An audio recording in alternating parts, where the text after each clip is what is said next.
ನಿಮ್ಮ ಸತ್ಯ ಯುನಿಲೆಟ್ ಅಲ್ಲಿ ಫುಲ್ ಮೂನ್ ಸೇಲ್ ಜೂನ್ 29 ಒಂದು ದಿನ ಮಾತ್ರ. ಸತ್ಯ ಯುನಿಲೆಟ್.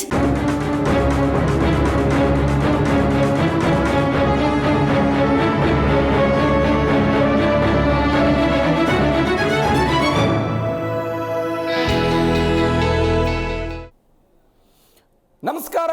ಮೆಗಾ ಸುದ್ದಿ ವಿಶೇಷ ಕಾರ್ಯಕ್ರಮಕ್ಕೆ ಸ್ವಾಗತ. ನಾನು ಪ್ರವೀಣ್ ಕುಂಬಾರ್.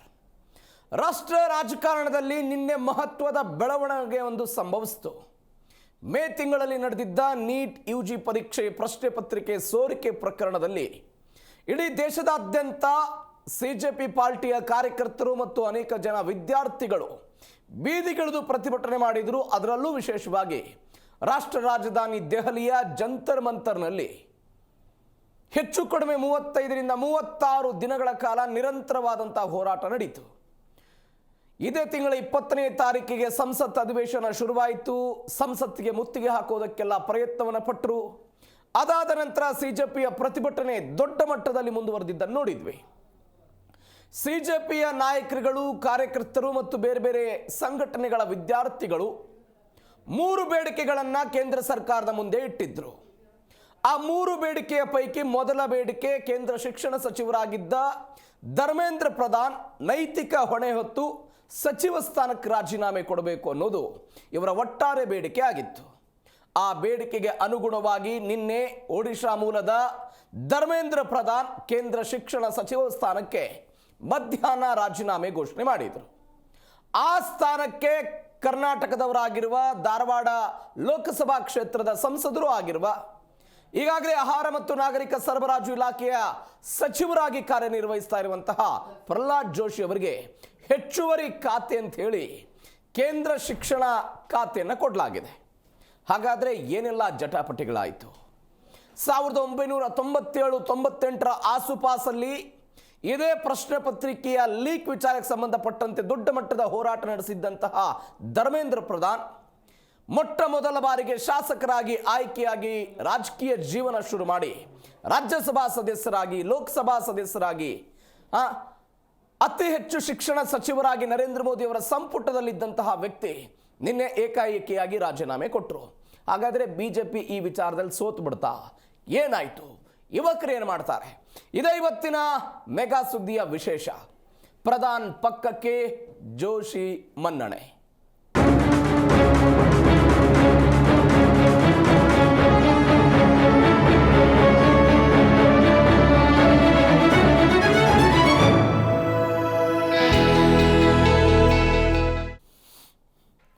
ಎರಡು 2014ರಲ್ಲಿ ಅಧಿಕಾರಕ್ಕೆ ಬಂದಿರುವ ನರೇಂದ್ರ ಮೋದಿ ನೇತೃತ್ವದ ಬಿಜೆಪಿ ಸರ್ಕಾರ ಇದೀಗ ಯುವ ಪಡೆಗೆ ಮಣದು ಹೋಗ್ಬಿಟ್ಟಿದೆ. ಹಾಗೆ ನೋಡಿದರೆ ಬಿಜೆಪಿ ಸರ್ಕಾರ ಎದುರಿಸಿದ ಅತಿ ದೊಡ್ಡ ಪ್ರತಿಭಟನೆಗಳಲ್ಲಿ ಈ ವಿದ್ಯಾರ್ಥಿ ಸಮುದಾಯ ಜನ್ಸಿ ಮಾಡಿದಂತಹ ಪ್ರತಿಭಟನೆಯೂ ಕೂಡ ದೊಡ್ಡದು. ಅನೇಕ ಪ್ರತಿಭಟನೆಗಳನ್ನು ಎದುರಿಸಿದೆ ನರೇಂದ್ರ ಮೋದಿ ಸರ್ಕಾರ. ಆ ದೊಡ್ಡ ತರನಾದಂತಹ ಪ್ರತಿಭಟನೆಗಳ ಪೈಕಿ ಈ ಪ್ರಕರಣವೂ ಕೂಡ ಒಂದು. ಇದೀಗ ಮೋದಿ ಅತ್ಯಾಪ್ತರಾಗಿದ್ದಂತಹ ಧರ್ಮೇಂದ್ರ ಪ್ರಧಾನ್ ರಾಜೀನಾಮೆ ಕೊಟ್ಟರು. ಆ ಸ್ಥಾನಕ್ಕೆ ಈ ಹಿಂದೆ ಸಂಸದೀಯ ಸಚಿವರಾಗಿದ್ದಂತಹ ಪ್ರಹ್ಲಾದ್ ಜೋಶಿ ಅವರನ್ನು ಕೇಂದ್ರ ಶಿಕ್ಷಣ ಸಚಿವರನ್ನಾಗಿ ಹೆಚ್ಚುವರಿ ಹುದ್ದೆ ಕೊಡಲಾಗಿದೆ. ಇವತ್ತು ಅವರು ಅಧಿಕಾರ ಸ್ವೀಕಾರ ಮಾಡಿದ್ರು. ತುರ್ತು ಸಭೆಯನ್ನು ಕೂಡ ನಡೆಸಿದ್ರು ದೆಹಲಿಯಲ್ಲಿ. ಈ ಕೇಂದ್ರ ಸರ್ಕಾರವನ್ನ ಅಥವಾ ಈ ಒಟ್ಟಾರೆ ಪ್ರಕರಣದ ಹಿಂದೆ ಎಲ್ಲ ಬೆಳವಣಿಗೆ ಆಯ್ತಲ್ಲ. ನಿನ್ನೆ DNA ಕೂಡ ಇದ್ರ ಬಗ್ಗೆ ಮಾತನಾಡ್ತಾ ಇದ್ವಿ. 2027ರಲ್ಲಿ 7 ರಾಜ್ಯಗಳ ಚುನಾವಣೆಗಳು ಬರುತ್ತೆ. ಒಂದು ಉತ್ತರ ಪ್ರದೇಶ, ಮೋದಿಯವರ ತವರು ರಾಜ್ಯ ಗುಜರಾತ್ನದ್ದಿದೆ. ಹಿಮಾಚಲ ಪ್ರದೇಶ ಬರುತ್ತೆ. ಮಣಿಪುರ ರಾಜ್ಯದ ಚುನಾವಣೆ ಇದೆ. ಉತ್ತರ ಪ್ರದೇಶ ರಾಜ್ಯದ ಚುನಾವಣೆ ಇದೆ. 7 ರಾಜ್ಯಗಳ ಚುನಾವಣೆ ಮುಂದಿನ ವರ್ಷ ನಡೆಯೋದಿದೆ. ಹಾಗಾದರೆ ಆ ರಾಜ್ಯಗಳ ವಿಧಾನಸಭಾ ಚುನಾವಣೆಯ ಮೇಲೆ ಏನು ಪರಿಣಾಮ ಬೀರುತ್ತೆ ಅನ್ನೋ ಸದ್ಯಕ್ಕಿರುವ ಪ್ರಶ್ನೆ. ಯಾಕಂದ್ರೆ ಬಿಜೆಪಿ ಅಥವಾ ನರೇಂದ್ರ ಮೋದಿ ಅವರು ಯುವಕರನ್ನ ಟಾರ್ಗೆಟ್ ಮಾಡಿ ಚುನಾವಣೆ ಮಾಡಿದ್ದನ್ನು ನೋಡ್ತಾ ಬಂದಿದ್ದೀವಿ. ಅದು 2014ರಿಂದ ಇಲ್ಲಿಯ ತನಕವೂ ಕೂಡ ಹೊಸ ಮುಖಗಳಿಗೆ ಅವಕಾಶವನ್ನು ಕೊಟ್ಟು ಯುವಕರನ್ನ ಸೆಳಿತಾ ಇದ್ದೀವಿ ಎನ್ನುವಂಥ ಒಂದು ಸಂದೇಶವನ್ನು ಕೊಡ್ತಾ ಇದ್ರು.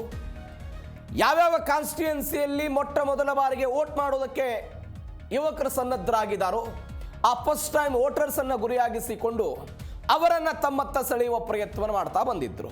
ಆದರೆ ಇದೀಗ ಮೊಟ್ಟ ಮೊದಲ ಬಾರಿಗೆ ಯುವಕರೇ ದೊಡ್ಡ ಮಟ್ಟದಲ್ಲಿ ಸರ್ಕಾರದ ವಿರುದ್ಧ ಪ್ರತಿಭಟನೆ ಮಾಡಿದ್ದಾರೆ. ಆ ಪ್ರತಿಭಟನಾ ಭಾಗವಾಗಿ ಇದೀಗ ಧರ್ಮೇಂದ್ರ ಪ್ರಧಾನ್ ರಾಜೀನಾಮೆ ಕೊಟ್ಟಿದ್ದಾರೆ. ಇದರ ಕ್ರೆಡಿಟ್ ಯಾರಿಗೆ ಹೋಗುತ್ತೆ ಅನ್ನೋದು ಸದ್ಯಕ್ಕಿರುವ ಪ್ರಶ್ನೆ. ಯಾಕಂದ್ರೆ 2024 ಲೋಕಸಭಾ ಚುನಾವಣೆಗೂ ಮೊದಲು ರಾಹುಲ್ ಗಾಂಧಿ ಸೇರಿದಂತೆ ಇಂಡಿಯಾ ಮೈತ್ರಿಕೂಟದ ಪಾರ್ಟಿಗಳೆಲ್ಲರೂ ಕೂಡ ನಾವು ಅಧಿಕಾರಕ್ಕೆ ಬಂದರೆ ಸಿಲಿಂಡರ್ ದರ ಕಡಿಮೆ ಆಗುತ್ತೆ, ಪೆಟ್ರೋಲ್ ಡೀಸೆಲ್ ದರ ಕಡಿಮೆ ಆಗುತ್ತೆ, ಜನಸಾಮಾನ್ಯರ ಖಾತೆಗೆ ಹಣವನ್ನು ಹಾಕ್ತೀವಿ ಅಂತ ಭರವಸೆ ಕೊಟ್ಟಿದ್ರು ಮೋದಿ. ಆದರೆ ಈ ತನಕ ನಯಾ ಪೈಸೆಯೂ ಕೂಡ ಸಿಕ್ಕಿಲ್ಲ ಅಂತ ದೊಡ್ಡ ಮಟ್ಟದ ಪ್ರಚಾರ ಮಾಡಿದ್ದನ್ನು ನೋಡಿದ್ದೀವಿ. ಎಲ್ಲಕ್ಕಿಂತ ಹೆಚ್ಚಾಗಿ ಹೋದಲ್ಲಿ ಬಂದಲ್ಲಿ ಇಂಡಿಯಾ ಮೈತ್ರಿಕೂಟದ ಪಾರ್ಟಿಗಳು ಮಾಡಿದಂಥ ಪ್ರಚಾರ ಏನು ಅಂತ ಹೇಳಿದ್ರೆ, ನರೇಂದ್ರ ಮೋದಿ ವರ್ಷಕ್ಕೆ 2 ಕೋಟಿ ಉದ್ಯೋಗ ಸೃಷ್ಟಿ ಮಾಡ್ತೀವಿ ಅಂತ ಹೇಳಿದ್ರು. ಇವತ್ತು ಪಕೋಡ ಮಾರಿ ಅಂತ ಹೇಳ್ತಾ ಇದ್ದಾರೆ. ಪಕೋಡ ಮಾರಿ ಅಂತ ಹೇಳ್ತಾ ಇರೋದು ಒಬ್ಬ ದೇಶದ ಪ್ರಧಾನಿ ಕೊಟ್ಟಂತ ಹೇಳಿಕೆ ಇದು. ಇದನ್ನು ಒಪ್ಕೊಳ್ಳೋದಕ್ಕೆ ಸಾಧ್ಯ ಇದೆಯಾ? ಸಾಧ್ಯವೇ ಇಲ್ಲ ಅಂತ ಇಡೀ ದೇಶದಾದ್ಯಂತ ರಾಹುಲ್ ಗಾಂಧಿ ಸೇರಿದಂತೆ ಅನೇಕ ಜನ ಇದರ ಪ್ರಚಾರ ಮಾಡಿದ್ದನ್ನು ನೋಡಿದ್ದೀವಿ. ಇದೀಗ ಇದೇ ಸಿಜೆಪಿ ಮತ್ತು ಕಾಂಗ್ರೆಸ್, ಇದೀಗ ಸೋನಂ ವಾಂಗ್ಚುಕ್ ಇವರೆಲ್ಲರೂ ಕೂಡ ಈ ತರನಾದಂತಹ ಪ್ರತಿಭಟನೆಯನ್ನು ಮಾಡಿ ಸರ್ಕಾರವನ್ನು ಮಣಿಸಿರೋದು. ಹಾಗಾದರೆ ಏನಾಗ್ಬೋದು? ನೀವು ಕೂಡ ಕರೆ ಮಾಡಿ ಈ ವಿಚಾರದ ಬಗ್ಗೆ ನಮ್ಮ ಜೊತೆಗೆ ಅಭಿಪ್ರಾಯಗಳನ್ನು ಹಂಚ್ಕೊಳ್ಬೋದು. ಸ್ಕ್ರೀನ್ ಮೇಲೆ ಕಾಣ್ತಾ ಇರುವಂತಹ ನಂಬರ್ಗೆ ಕರೆ ಮಾಡಿ ನೀವು ಕೂಡ ಏನೆಲ್ಲ ಆಗ್ಬೋದು, ಏನು ಎತ್ತ, ಯುವಕರ ಹೋರಾಟ ಹೆಂಗಿತ್ತು, ಏನು ಎಲ್ಲದ್ರ ಬಗ್ಗೆಯೂ ಕೂಡ ಅಭಿಪ್ರಾಯವನ್ನು ಹಂಚ್ಕೊಳ್ಬೋದು. ಧರ್ಮೇಂದ್ರ ಪ್ರಧಾನ್ ಅವರ ವಿಚಾರಕ್ಕೆ ಬರೋಣ. ಈಗ 1997 ಒಡಿಶಾದಲ್ಲಿ ಒಂದು ಪ್ರಶ್ನೆ ಪತ್ರಿಕೆ ಲೀಕ್ ಆಗುತ್ತೆ. ಆಗ ಇನ್ನು ಅಖಿಲ ಭಾರತ ವಿದ್ಯಾರ್ಥಿ ಪರಿಷತ್ನಲ್ಲಿ ಕೆಲಸ ಮಾಡ್ತಿರ್ತಾರೆ. ಯಾರು? ಇದೇ ಧರ್ಮೇಂದ್ರ ಪ್ರಧಾನ್. 1982ರಿಂದ ಬಿಜೆಪಿಯ ವಿದ್ಯಾರ್ಥಿ ವಿಂಗ್ ಅಂತ ಕರೆಸಿಕೊಳ್ಳುವಂತಹ ABVP ಅಂತ ನಾವೇನು ಕರಿತೀವಿ, ಅಖಿಲ ಭಾರತ ವಿದ್ಯಾರ್ಥಿ ಪರಿಷತ್, ಅದರಲ್ಲಿ ಕೆಲಸ ಮಾಡ್ತಾ ಇದ್ರು. ದೊಡ್ಡ ಮಟ್ಟದ ಸ್ಟ್ಯಾಂಡ್ ಇತ್ತು ಧರ್ಮೇಂದ್ರ ಪ್ರಧಾನ್ ಅವರಿಗೆ. 1997ರಲ್ಲಿ ಒಡಿಶಾದಲ್ಲಿ ಸೆಕೆಂಡ್ PU ಪ್ರಶ್ನೆ ಪತ್ರಿಕೆ ಲೀಕ್ ಆಯಿತು. ಪ್ರಶ್ನೆ ಪತ್ರಿಕೆ ಲೀಕ್ ಆದ ತಕ್ಷಣ ಇದೇ ಧರ್ಮೇಂದ್ರ ಪ್ರಧಾನ್ ದೊಡ್ಡ ಹೋರಾಟ ಕರೆ ಕೊಡ್ತಾರೆ. ಎಲ್ಲಿ? ಒಡಿಶಾದಲ್ಲಿ. ಒಡಿಶಾ ರಾಜ್ಯದ ಶಿಕ್ಷಣ ಸಚಿವರು ನೈತಿಕ ಹೊಣೆಯನ್ನು ಹೊತ್ತು ರಾಜೀನಾಮೆ ಕೊಡಬೇಕು ಅಂತ ಪ್ರತಿಭಟನೆಗಳಾಗುತ್ತೆ. 1500ಕ್ಕೂ ಹೆಚ್ಚು ಜನ ವಿದ್ಯಾರ್ಥಿಗಳು ಎಲ್ಲಿ? ರಾಜ್ಯ ಸಚಿವಾಲಯದ ಎದುರುಗಡೆ ಕೂತ್ಕೊಂಡು ಪ್ರತಿಭಟನೆ ಮಾಡ್ತಾರೆ. ಈ ಪ್ರತಿಭಟನೆಯನ್ನು ತೆರವು ಮಾಡಬೇಕು, ಪ್ರತಿಭಟನೆಯನ್ನು ಹತ್ತಿಕ್ಕಬೇಕು ಅನ್ನೋ ಕಾರಣಕ್ಕಾಗಿ ಲಾಠಿ ಚಾರ್ಜ್ ಆಗುತ್ತೆ. ಎಲ್ಲಿ? ಒಡಿಶಾದಲ್ಲಿ. ಇದೇ ಧರ್ಮೇಂದ್ರ ಪ್ರಧಾನ್ ಅವರ ವಿರುದ್ಧವೂ ಕೂಡ ಲಾಠಿ ಚಾರ್ಜ್ ಆಗುತ್ತೆ. ಧರ್ಮೇಂದ್ರ ಪ್ರಧಾನ್ ಅವರ ಮೂಳೆಗಳು ಕೂಡ ಮುರಿಯುತ್ತೆ. ಇವರು ಗಾಯಾಳುಗಳಾಗ್ತಾರೆ, ಆಸ್ಪತ್ರೆಗೆ ದಾಖಲು ಮಾಡಲಾಗುತ್ತೆ. ಈ ಎಲ್ಲ ಬೆಳವಣಿಗೆಗಳ ಆದ ನಂತರ ಅವತ್ತು ಒಡಿಶಾದ ಶಿಕ್ಷಣ ಸಚಿವರಾಗಿದ್ದಂತಹ ಭಾಗವತ್ ಪ್ರಸಾದ್ ಮೋಹಂತಿ ಇವರು ನೈತಿಕ ಹೊಣೆಯನ್ನು ಹೊತ್ತು ಅವತ್ತು ಪ್ರಶ್ನೆ ಪತ್ರಿಕೆ ಲೀಕ್ ಆಗಿದ್ದಕ್ಕೆ ರಾಜೀನಾಮೆ ಕೊಟ್ಟರು. ಆ ಘಟನೆ ಸಂಭವಿಸಿ 29 ವರ್ಷಗಳ ಬಳಿಕ 1997ರಿಂದ 2026 ಬರೋಬ್ಬರಿ 29 ವರ್ಷಗಳ ನಂತರ ಇದೀಗ ಧರ್ಮೇಂದ್ರ ಪ್ರಧಾನ್ ಅದೇ ಪ್ರಕರಣದಲ್ಲಿ ಕೇಂದ್ರ ಶಿಕ್ಷಣ ಸಚಿವ ಸ್ಥಾನಕ್ಕೆ ರಾಜೀನಾಮೆ ಕೊಟ್ಟಿದ್ದನ್ನು ನೋಡ್ತಾ ಇದ್ದೀವಿ.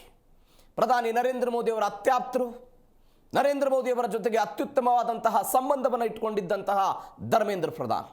ನಿಮಗೆಲ್ಲ ಗೊತ್ತಿದೆ, ಕರ್ನಾಟಕದಲ್ಲಿ ಯಡಿಯೂರಪ್ಪನವರು ಮುಖ್ಯಮಂತ್ರಿ ಆಗಿದ್ದಾಗ ಅವರನ್ನು ಕೆಳಗಿಳಿಸಿದಾಗ ಯಾರನ್ನು ಮುಖ್ಯಮಂತ್ರಿ ಮಾಡಬೇಕು ಅನ್ನೋ ಪ್ರಶ್ನೆ ಬಂತು. ಆಗ ಕರ್ನಾಟಕಕ್ಕೆ ವೀಕ್ಷಕರಾಗಿ ಬಂದಿದ್ದವರು ಕೂಡ ಇದೇ ಧರ್ಮೇಂದ್ರ ಪ್ರಧಾನ್. ಬಿಕಾಸ್ ಕರ್ನಾಟಕ ರಾಜಕಾರಣದ ಬಗ್ಗೆ ಅವ್ರಿಗೊಂದು ಸ್ವಲ್ಪ ಅರಿವಿದೆ ಅನ್ನುವ ಕಾರಣಕ್ಕಾಗಿ ಕೇವಲ ಕರ್ನಾಟಕ ಮಾತ್ರವಲ್ಲ, ಉತ್ತರ ಪ್ರದೇಶ ಸೇರಿದಂತೆ ಬೇರೆ ಬೇರೆ ರಾಜ್ಯಗಳ ಬಿಜೆಪಿ ಉಸ್ತುವಾರಿಯಾಗಿ ಕೆಲಸವನ್ನು ಮಾಡಿದಂಥ ಅನುಭವ ಇತ್ತು. ಏನು ಅನುಭವ ಇದ್ರೇನು? ಸಿಜೆಪಿ ಸೇರಿದಂತೆ ಅನೇಕ ಕಾರ್ಯಕರ್ತರು, ಯುವಕರು ದೊಡ್ಡ ಮಟ್ಟದ ಪ್ರತಿಭಟನೆ ಮಾಡಿದರು. ಆ ಪ್ರತಿಭಟನೆಯನ್ನು ತಣಿಸುವಂತಹ ಪ್ರಯತ್ನಗಳಾಯಿತು, ಸಾಧ್ಯ ಆಗಲಿಲ್ಲ. ಕೊನೆಗೆ ಇದೀಗ ರಾಜೀನಾಮೆ ಕೊಟ್ಟಿದ್ದಾರೆ. ಈಗ ಹೊಸದಾಗಿ ಕೇಂದ್ರ ಶಿಕ್ಷಣ ಖಾತೆಯ ಸಚಿವರಾಗಿರುವಂತಹ ಪ್ರಹ್ಲಾದ್ ಜೋಶಿ ಅವರು ಮಾತನಾಡಿದ್ದಾರೆ. ಏನು ಹೇಳಿದ್ರು ಒಂದ್ಸರಿ ಕೇಳಿಸ್ಕೊಳ್ಳೋಣ.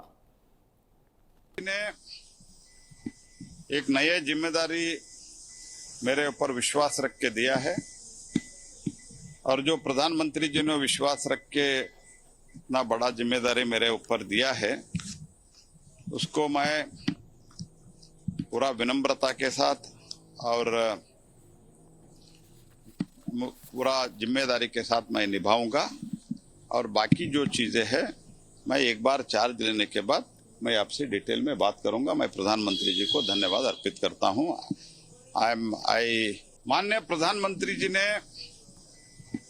एक नई जिम्मेदारी मेरे ऊपर विश्वास रख के दिया है और जो प्रधानमंत्री जी ने विश्वास रख के इतना बड़ा जिम्मेदारी मेरे ऊपर दिया है उसको मैं पूरा विनम्रता के साथ और पूरा जिम्मेदारी के साथ मैं निभाऊंगा और बाकी जो चीजें हैं मैं एक बार चार्ज लेने ಪ್ರಹ್ಲಾದ್ ಜೋಶಿ ಅವರ ಮಾತುಗಳನ್ನು ಕೇಳಿಸ್ಕೊಂಡ್ರಿ. ನರೇಂದ್ರ ಮೋದಿ ಅವರು ನನ್ನ ಮೇಲೆ ವಿಶ್ವಾಸವಿಟ್ಟು ಈ ಖಾತೆಯನ್ನು ಕೊಟ್ಟಿದ್ದಾರೆ, ಸಮರ್ಥವಾಗಿ ನಿಭಾಯಿಸ್ತೀನಿ ಅಂತ. ಕೆಲ ಗಂಟೆಗಳ ಹಿಂದಷ್ಟೇ ಅವರು ಸಾಮಾಜಿಕ ಮಾಧ್ಯಮದಲ್ಲೂ ಕೂಡ ಇದರ ಬಗ್ಗೆ ಬರೆದುಕೊಂಡಿದ್ದಾರೆ. ಅಧಿಕಾರವನ್ನು ಸ್ವೀಕಾರ ಮಾಡಿದ್ದೀನಿ, ಈ ಹುದ್ದೆಗೆ ಘನತೆಯನ್ನು ತಂದುಕೊಡ್ತೀನಿ ಅಂತ ಪ್ರಹ್ಲಾದ್ ಜೋಶಿ ಅವರು ಹೇಳಿರೋದು. 5 ಬಾರಿಯಾಗಿ ಸಂಸದರಾಗಿ ಆಯ್ಕೆಯಾಗಿದ್ದಾರೆ ಪ್ರಹ್ಲಾದ್ ಜೋಶಿ. ಹಿರಿಯ ನಾಯಕ ಬಿಜೆಪಿಯಲ್ಲಿ 2004, 2009, 2014, 19 ಮತ್ತು 2024 ಸತತ 5 ಬಾರಿ ಧಾರವಾಡ ಲೋಕಸಭಾ ಕ್ಷೇತ್ರದಿಂದ ಸಂಸದರಾಗಿ ಆಯ್ಕೆಯಾಗಿರುವಂತಹ ಪ್ರಹ್ಲಾದ್ ಜೋಶಿ ಅವರಿಗೆ ಇಂಥದ್ದೊಂದು ಅವಕಾಶವನ್ನು ಕೊಡಲಾಗಿದೆ. ಧರ್ಮೇಂದ್ರ ಪ್ರಧಾನ್ ಅವರ ಹುದ್ದೆಗೆ ಇದೀಗ ಪ್ರಹ್ಲಾದ್ ಜೋಶಿ ಅವರು ಬಂದಿರೋದು. ನೋಡಿ, ನಿನ್ನೆ ಒಂದು ಸುದ್ದಿ ಬಂದಿತ್ತು ಬೆಳಗ್ಗೆ. ಧರ್ಮೇಂದ್ರ ಪ್ರಧಾನ್ ಅವರನ್ನು ಸಚಿವ ಸ್ಥಾನದಿಂದ ಕೆಳಗಿಳಿಸೋದಿಲ್ಲ, ಅದರ ಬದಲಾಗಿ ಅವರ ಖಾತೆ ಬದಲಾವಣೆ ಮಾಡಲಾಗುತ್ತೆ. ಯಾಕಂದರೆ ಧರ್ಮೇಂದ್ರ ಪ್ರಧಾನ್ ಈ ಹಿಂದೆಯೂ ಕೂಡ ಅನೇಕ ಖಾತೆಗಳನ್ನು ನಿಭಾಯಿಸಿದ್ದಾರೆ, ಬೇರೆ ಬೇರೆ ಖಾತೆಗಳನ್ನು ನಿಭಾಯಿಸಿದ್ದಾರೆ. ಆದರೆ ಶೈಕ್ಷಣಿಕ ವಿಚಾರದಲ್ಲಿಯೂ ಕೂಡ ಇವರು ಸುದೀರ್ಘವಾಗಿ ಈ ಖಾತೆಯನ್ನು ಮುನ್ನಡೆಸಿದವರು. ನರೇಂದ್ರ ಮೋದಿ ಅವರ ಸಂಪುಟದಲ್ಲಿ ಇವರು ಶಿಕ್ಷಣ ಸಚಿವರಾದ ನಂತರ ಅನೇಕ ವಿವಾದಗಳು ಬಂದಿದ್ದನ್ನು ನೋಡಿದ್ದೀವಿ. ಮೊದಲು ನ್ಯಾಷನಲ್ ಎಜುಕೇಷನ್ ಪಾಲಿಸಿಯನ್ನು ತರ್ತಿದ್ದಾರೆ, NEP 2020 ಅಂತ. ಅದನ್ನು ಅನೇಕ ರಾಜ್ಯಗಳು ವಿರೋಧ ಮಾಡಿದ್ದನ್ನು ನೋಡಿದ್ದೀವಿ. ನಮ್ಮದೇ ಕರ್ನಾಟಕ ವಿರೋಧ ಮಾಡ್ತು, ನಾವು NEPಯನ್ನು ತರೋದಿಲ್ಲ, ಅದರ ಬದಲಾಗಿ SEPಯನ್ನು, ಸ್ಟೇಟ್ ಎಜುಕೇಷನ್ ಪಾಲಿಸಿಯನ್ನು ಮಾಡ್ತೀವಿ ಅಂತ ಒಂದು. ಎರಡನೇದ್ದು, ಧರ್ಮೇಂದ್ರ ಪ್ರಧಾನ್ ಅವರೇ ಸಚಿವರಾಗಿದ್ದಂತಹ ಸಮಯದಲ್ಲಿ ಹಿಂದಿ ಏರಿಕೆ ಎನ್ನುವಂಥ ವಿಚಾರಗಳೆಲ್ಲ ಬಂದಿತ್ತು. ಅದರ ವಿರುದ್ಧವೂ ಕೂಡ ಬೇರೆ ಬೇರೆ ರಾಜ್ಯಗಳು ಧ್ವನಿ ಎತ್ತಿದ್ದನ್ನು ನೋಡಿದ್ದೇವೆ. ಎಲ್ಲಕ್ಕಿಂತ ಹೆಚ್ಚಾಗಿ ನೀಟ್ ಎನ್ನುವಂತಹ ಇಡೀ ರಾಷ್ಟ್ರಕ್ಕೆ ಒಂದು ಪರೀಕ್ಷೆ ಏನಿದೆ, ಒಂದು ರಾಷ್ಟ್ರ ಒಂದು ಪರೀಕ್ಷೆ, ಇದು ಯಾವುದೇ ಕಾರಣಕ್ಕಾಗಿಯೂ ಕೂಡ ಮುಂದೆ ಒರಿಬಾರದು, ಇದರಲ್ಲಿ ತಾರತಮ್ಯ ಆಗ್ತಾ ಇದೆ ಅಂತ ಹೇಳಿ ಪಕ್ಕದ ತಮಿಳುನಾಡಿನ ವಿಧಾನಸಭೆಯಲ್ಲಿ ಇದರ ವಿರುದ್ಧ ನಿರ್ಣಯ ಪಾಸ್ ಮಾಡಿದ್ದನ್ನು ಕೂಡ ನಾವೆಲ್ಲ ನೋಡಿದ್ದೀವಿ. ನೀಟ್ ಪ್ರತ್ಯೇಕ ಆಗಬೇಕು, ನಾವು ಸಪರೇಟ್ ಮಾಡ್ತೀವಿ ಅಂತ ತಮಿಳುನಾಡವರೆಲ್ಲೂ ಕೂಡ ಮಾತನಾಡಿದ್ದನ್ನು ನೋಡಿದ್ವಿ. ವೆಸ್ಟ್ ಬೆಂಗಾಳದವರು ಇದ್ರ ಬಗ್ಗೆ ಮಾತನಾಡಿದ್ದನ್ನು ನೋಡಿದ್ವಿ. ಇದೀಗ ಅದೇ ಪ್ರಕರಣಕ್ಕೆ ಸಂಬಂಧಪಟ್ಟಂತೆ ಧರ್ಮೇಂದ್ರ ಪ್ರಧಾನ್ ರಾಜೀನಾಮೆ ಕೊಟ್ಟಿದ್ದಾರೆ. ಈ ಬಗ್ಗೆ ಮಾತನಾಡೋದಕ್ಕೆ ಒಬ್ಬ ಕರೆ ಮಾಡಿದ್ದಾರೆ, ಸಂಪತ್ ಕುಮಾರ್ ಅಂತ. ನಮಸ್ಕಾರ ಸಂಪತ್ ಕುಮಾರ್ ಅವರೇ. ನಮಸ್ಕಾರ ಸರ್. ನಮಸ್ತೆ, ಎಲ್ಲಿಂದ ಕರೆ ಮಾಡಿದ್ದೀರಾ? ನಾವು ಬಾಗಲಕೋಟೆ ಜಿಲ್ಲೆ ಸರ್, ರಬಕವಿ ಬನಹಟ್ಟಿಯಿಂದ. ಓಕೆ, ತೃಪ್ತಿ ಸಿಗ್ತಾ ಈ ಪ್ರಕರಣದಲ್ಲಿ? ಈ ಪ್ರಕರಣದಲ್ಲಿ ತುಂಬಾ ತೃಪ್ತಿ ಸಿಕ್ತು ಸರ್ ನಮ್ಗೆ. ಎಂತ ಆಯ್ತಂದ್ರೆ, ನಮ್ಮ ದಿಟ್ಕೆ ಅವರು ನಮ್ಗೆ ತುಂಬಾನೇ ಇಡೀ ನಮ್ಮ ದೇಶ ತುಂಬ ಆತ್ಮಹತ್ಯೆ ಮಾಡ್ಕೊಂಡಂತ ವಿದ್ಯಾರ್ಥಿಗಳಿಗೆ ಮತ್ತೆ ಅದರಿಂದ ತೊಂದರೆಗೆ ಏನಾದಂತ ವ್ಯಕ್ತಿಗಳಿಗೆ, ಓಕೆ, ತಂದೆ ತಾಯಿಗಳಿಗೆ ತುಂಬಾ ಅವರು ಹೋರಾಟ ಮಾಡಿ ಕಳಿಸಿಕೊಂಡ್ರು ಸರ್ ಅವರು. ಹೋರಾಟವನ್ನು ಮೆಚ್ತೀರಿ ನೀವು? ಮೆಚ್ತೀನಿ ಸರ್, ತುಂಬಾನೇ ಮೆಚ್ತೀನಿ. ಮತ್ತೆ ಹಾಗೇನೆ ಇದು ತುಂಬಾ ಲೇಟ್ ಆಯ್ತು ಸರ್. ಓಕೆ, ಹಾಗೆ ಲೇಟ್ ಆಯ್ತು ಅಂದ್ರೆ ನೀಟ್ ಎಕ್ಸಾಮ್ ಇದು 2ನೇ ಸಾರಿ ಸರ್. ಇವಾಗ ಪ್ರೆಸೆಂಟ್ ಆಗಿ ಇದು 2024ರಲ್ಲಿ ಆಯ್ತು, ಮತ್ತು 2026 ಇವಾಗ್ಲೂ ಆಯ್ತು ಸರ್. ಹೌದು ಹೌದು. ಇದು ನಾವು ಧರ್ಮೇಂದ್ರ ಪ್ರಧಾನ್ ನೈತಿಕ ಕೊನೆ ಹೊತ್ತು ಆಗ್ಲೇ ರಾಜೀನಾಮೆ ಕೊಡ್ಬೇಕಾಯ್ತು ಸರ್. 20 ಜನ ವಿದ್ಯಾರ್ಥಿಗಳು ಆತ್ಮಹತ್ಯೆ ಮಾಡ್ಕೊಂಡ್ರು. 20 ಜನ ವಿದ್ಯಾರ್ಥಿಗಳು ಆತ್ಮಹತ್ಯೆ ಮಾಡಿದ ನಂತರನು ಕೂಡ ಇವರು ಆಕ್ಷನ್ ತಗೊಳ್ಳಿಲ್ಲ ಪ್ರಧಾನಿ ಅವರು. ಓಕೆ, ಇದುವರೆಗೂ ಪ್ರಧಾನಿ ಅವರು ರಾಜೀನಾಮೆ ಕೊಡ್ತಾರೆ ಅವ್ರಿಗೆ ಫೋರ್ಸು ಮಾಡ್ಲಿಲ್ಲ ಸರ್. ಧರ್ಮೇಂದ್ರ ಪ್ರಧಾನ್ ಸರ್ ಅವ್ರಿಗೆ ರಿಕ್ವೆಸ್ಟ್ ಮಾಡ್ಕೊಳ್ಳಿಲ್ಲ ಅವ್ರಿಗೆ, ನೀವು ರಾಜೀನಾಮೆ ಕೊಡಿ, ಇಂಥ ಪರಿಸ್ಥಿತಿ ಬರ್ತದ ಅಂತ ಹೇಳಿ. ಮಾಧ್ಯಮಗಳ ಎದುರುಗಡೆ ಮಾಡ್ಕೊಳ್ಳದೆ ಇರ್ಬೋದು, ಒಳಗಡೆ ಪಾರ್ಟಿ ಒಳಗಡೆ ಸಹಜವಾಗಿ ಚರ್ಚೆ ಆಗೇ ಇರುತ್ತಲ್ವಾ? ಚರ್ಚೆ ಆಗಿದೆ ಸರ್, ಚರ್ಚೆಗೆ ನಾನು ಏನು ಇಲ್ಲ ಅಂತ ಹೇಳ್ತಾ ಇಲ್ಲ. ಚರ್ಚೆ ಮಾಡಿದ್ದಾರೆ, ಆಕ್ಷನ್ ತಗೊಂಡಿದ್ದಾರೆ, ಒಳಗಡೆ ಹಾಕಿದ್ದಾರೆ, ಅದು ಬೇರೆ ವಿಷಯ. ಎಕ್ಸಾಮ್ ಲೀಕ್ ಆಗಿದೆ ಅಂದ್ಮೇಲೆ ಅವ್ರು ತ್ವರಿತಾಗಿ ತಗೊಂಡಿದ್ರೆ 20 ಮಕ್ಕಳ ಭವಿಷ್ಯ ಉಳಿತಿತ್ತಲ್ಲ ಸರ್. ಅಂದ್ರೆ ರಾಜೀನಾಮೆ ಕೊಟ್ಟಿದ್ರೆ ಅವ್ರು ಯಾರು ಆತ್ಮಹತ್ಯೆ ಮಾಡ್ಕೊಳ್ತಿರ್ಲಿಲ್ಲ ಸರ್ ರಾಜೀನಾಮೆ ಸಡನ್ ಆಗಿ ಆಕ್ಷನ್ ತಗೊಂಡು ರಾಜೀನಾಮೆ ಅಲ್ಲ ನನ್ನ ಪ್ರಶ್ನೆ ಇರೋದು, ಈಗ ಧರ್ಮೇಂದ್ರ ಪ್ರಧಾನ್ ಅವರು ಪ್ರಶ್ನೆ ಪತ್ರಿಕೆ ಲೀಕ್ ಆದ ತಕ್ಷಣ ಈಗೇನು 21 ಜನ ನೀವು ಆತ್ಮಹತ್ಯೆ ಮಾಡ್ಕೊಂಡಿದ್ದೀರಿ ಅಂತ ಹೇಳ್ತಿದ್ದೀರಿ, ಅವ್ರ ಪ್ರಾಣ ಉಳಿತಿತ್ತ ಅಂತ ನನ್ನ ಪ್ರಶ್ನೆ. ಹೌದು ಸರ್, ಉಳಿತೈತಲ್ಲ. ಅವ್ರು ಅವಾಗನೇ ಇವ್ರು ಯಾವ ಆತ್ಮಹತ್ಯೆ ಮಾಡ್ಕೊಂಡಿದ್ದೆ ಅವಾಗ ಸರ್, ಇವ್ರು ರಾಜೀನಾಮೆ ಕೊಟ್ಟಿದ್ದೆ ಅವಾಗ ಸರ್. ನೈತಿಕ ಹೊಣೆ ಹೊರಬೇಕಲ್ಲ ಸರ್. ಅಲ್ಲ ಹೌದು, ನಾನು ಒಪ್ಕೊಳ್ತೀನಿ, ನಿಮ್ಮ ಮಾತಿಗೆ ನಾನು 100% ಒಪ್ಕೊಳ್ತೀನಿ. ನನ್ನ ಪ್ರಶ್ನೆ ಅರ್ಥ ಮಾಡ್ಕೊಳ್ಳಿ, ಧರ್ಮೇಂದ್ರ ಪ್ರಧಾನ್ ರಾಜೀನಾಮೆ ಕೊಟ್ಟಿದ್ರೆ ಅವರ ಜೀವ ಉಳಿತಿತ್ತ, ಆತ್ಮಹತ್ಯೆ ಮಾಡ್ಕೊಳ್ತಾ ಇರ್ಲಿಲ್ವಾ ಅನ್ನೋದು ನನ್ನ ಪ್ರಶ್ನೆ. ಹೌದು ಸರ್, ಯಾಕಂತ ಹೇಳ ಅವಾಗ ಇವಾಗ ಮೋದಿ ನಮ್ಮ ದೇಶದ ವಿಶ್ವಗುರು ಅವರು, ನಮ್ಮ ದೇಶದ ವಿಶ್ವಗುರು ಅಲ್ಲ ಅವರು, ಪ್ರಧಾನಿ ಅವರು ಅಷ್ಟೇ. ಲೇಟ್ ಆಗಿ ಪ್ರಧಾನಿ ಅವರು ಲೇಟ್ ಆಗಿ ಡಿಸಿಷನ್ ತಗೊಂಡ್ರಲ್ಲ ಅಂತ ಬೇಜಾರಾಗ್ತಾ ಇದೆ ನಮ್ಗೆ. 2 ಬಾರಿ ಪರೀಕ್ಷೆ ನಡೆಸಿದ್ರಲ್ಲ, ಮತ್ತೆ ಒಂದ್ ವೇಳೆ ಎಕ್ಸಾಮ್ ನಡೆಸಿದ್ದಾರೆ, ಅದು ಐತೆ ಸರ್. ಒಂದ್ ವೇಳೆ ಈಗ ದೀಪ್ತಿ ಅವರಾಗ್ಲಿ, ಈಗ ಸಾಮಾಜಿಕ ಹೋರಾಟಗಾರರಲ್ಲಿ ಹೋರಾಟ ಮಾಡದೇ ಇದ್ರೆ ಇದು ಹೀಗೇನೆ ಉಳಿತಿತ್ತಲ್ಲ. 2024 ಲೀಕ್ ಆಯ್ತಲ್ಲ, ಅವಾಗ ಏನ್ ಆಕ್ಷನ್ ತಗೊಂಡ್ರ? ಅವ್ರು ಹೊರಗಡೆ ಬಂದ್ರು ಸರ್. ಯಾರ ಮೇಲೆ ಅವ್ರು ಅಪವಾದ ಬಂದಿತ್ತಲ್ಲ, ಅವ್ರು ಹೊರಗಡೆ ಬಂದ್ರು. ಈಗ 3-4 ತಿಂಗಳ ಹಿಂದೆ ಹೊರಗಡೆ ಬಂದ್ರಲ್ಲ. ಹಾಗೇನೆ ಸರ್, ಇದು ಹಾಗೇನೆ ಆಗ್ತಿತ್ತಲ್ಲ. ನಾವೀಗ ಥ್ಯಾಂಕ್ಸ್ ಹೇಳ್ಬೇಕಲ್ಲ ಸರ್, ವಿದ್ಯಾರ್ಥಿ ಸಮೂಹವನ್ನು ತಂದ್ಕೋದ್ರಿಂದ. ಹೌದು ಸರ್, ನಾನು ಅದನ್ನ ಹೇಳ್ತಾ ಇದ್ದೀನಿ. ಹೋರಾಟ ಓಕೆ, ಥ್ಯಾಂಕ್ಸ್ ಹೇಳೋದು ಓಕೆ, ಎಲ್ಲ ಓಕೆ. ನೀವು ಆತ್ಮಹತ್ಯೆ ಮಾಡ್ಕೊಳ್ತಾ ಇರ್ಲಿಲ್ಲ ಅಂತ ಹೇಳಿದ್ರಲ್ಲ, ಅದು ಹೆಂಗ್ ಸಾಧ್ಯ ಆಗ್ತಿತ್ತು ಅಂತ ನನ್ನ ಪ್ರಶ್ನೆ ಅಷ್ಟೇ. ಸಡನ್ ಈಗ ಆತ್ಮಹತ್ಯೆ ಸರ್, ನೀಟ್ ಎಕ್ಸಾಮ್ ಲೀಕ್ ಆದ್ರ ಸಡನ್ ಆಗಿ 20 ಜನನು ಆತ್ಮಹತ್ಯೆ ಮಾಡ್ಕೊಳ್ಳಲ್ಲ ಸರ್. ಸ್ಟೆಪ್ ಬೈ ಸ್ಟೆಪ್ ಮಾಡ್ಕೊಂಡಿದ್ದಾರೆ. ಓಕೆ, ಇಡೀ ಸಡನ್ ಆಗಿ ಆಗಿಲ್ಲ. ನಮ್ಮ ಪ್ರಧಾನಿ ಅವರು ಎಚ್ಚೆತ್ಕೊಂಡಿದ್ರೆ ಕೆಲವೊಂದು ಜನರದಾದ್ರೂ ವಿದ್ಯಾರ್ಥಿಗಳಿಗೂ ಇತ್ತಲ್ಲ ಸರ್. ಅವ್ರ ಜೀವನದಲ್ಲಿ ಅವ್ರ ತಂದೆ ತಗೋ ಒಂದು ಮಗುನ ಬೆಳೆಸಿ ಅವ್ರಿಗೆ ವಿದ್ಯಾರ್ಥಿ ಇದನ್ನ ಮಾಡ್ಕೊಂಡು ಅವ್ರಿಗೆ ಎಜುಕೇಶನ್ ಕೊಡ್ಬೇಕಾದ್ರೆ ಎಷ್ಟ ಕಷ್ಟಪಟ್ಟಿರ್ತಾರೆ ಗೊತ್ತಾ ನಿಮ್ಗೆ? ಹೌದು. ಥ್ಯಾಂಕ್ ಯು ಸೋ ಮಚ್ ಮಾತನಾಡಿದ್ದಕ್ಕೆ. Thank you so much. ಮತ್ತೊಬ್ಬ ಕಾಲರ್ ಇದ್ದಾರೆ, ಮಲ್ಲಿಕಾರ್ಜುನ್ ಅಂತ. ನಮಸ್ಕಾರ ಮಲ್ಲಿಕಾರ್ಜುನ್ ಅವರೇ. ಮಲ್ಲಿಕಾರ್ಜುನ್ ಅವ್ರೆ ನಮಸ್ಕಾರ. ನಮಸ್ಕಾರ ಸರ್. ನಮಸ್ತೆ, ಎಲ್ಲಿಂದ ಕರೆ ಮಾಡ್ತಿದ್ದೀರಾ ಸರ್? ಸರ್ ಯಾದಗಿರಿಯಿಂದ ಸರ್. ಯಾದಗಿರಿಯಿಂದ, ಓಕೆ. ನಿಮ್ಮ ಮನೆಯಲ್ಲಿ ಯಾರಾದರೂ ನೀಟ್ ಪರೀಕ್ಷೆ ಬರೆದಿದ್ರಾ ಈ ಬಾರಿ? ಬರ್ದಿದೆ ಸರ್. ಏನಾಯ್ತು ಫಲಿತಾಂಶ? ಫಲಿತಾಂಶ ಬಂದಿದೆ ಸರ್. ಏನಂತಾರ ಅವ್ರೀಗ? ಏನಂತ ಅನ್ನೋದು ಏನಿದೆ ಸರ್, ಇದು ಫಲಿತಾಂಶ ನೀಟ್ ಎಕ್ಸಾಮ್ ಲೀಕ್ ಆದ್ಮೇಲೆ ಮತ್ತೆ ತಿರ್ಗಾ 1-2 ದಿನದಲ್ಲೇ ಮತ್ತೆ ಎಕ್ಸಾಮ್ ಇದ್ ಮಾಡಿದ್ರಲ್ಲ ಸರ್.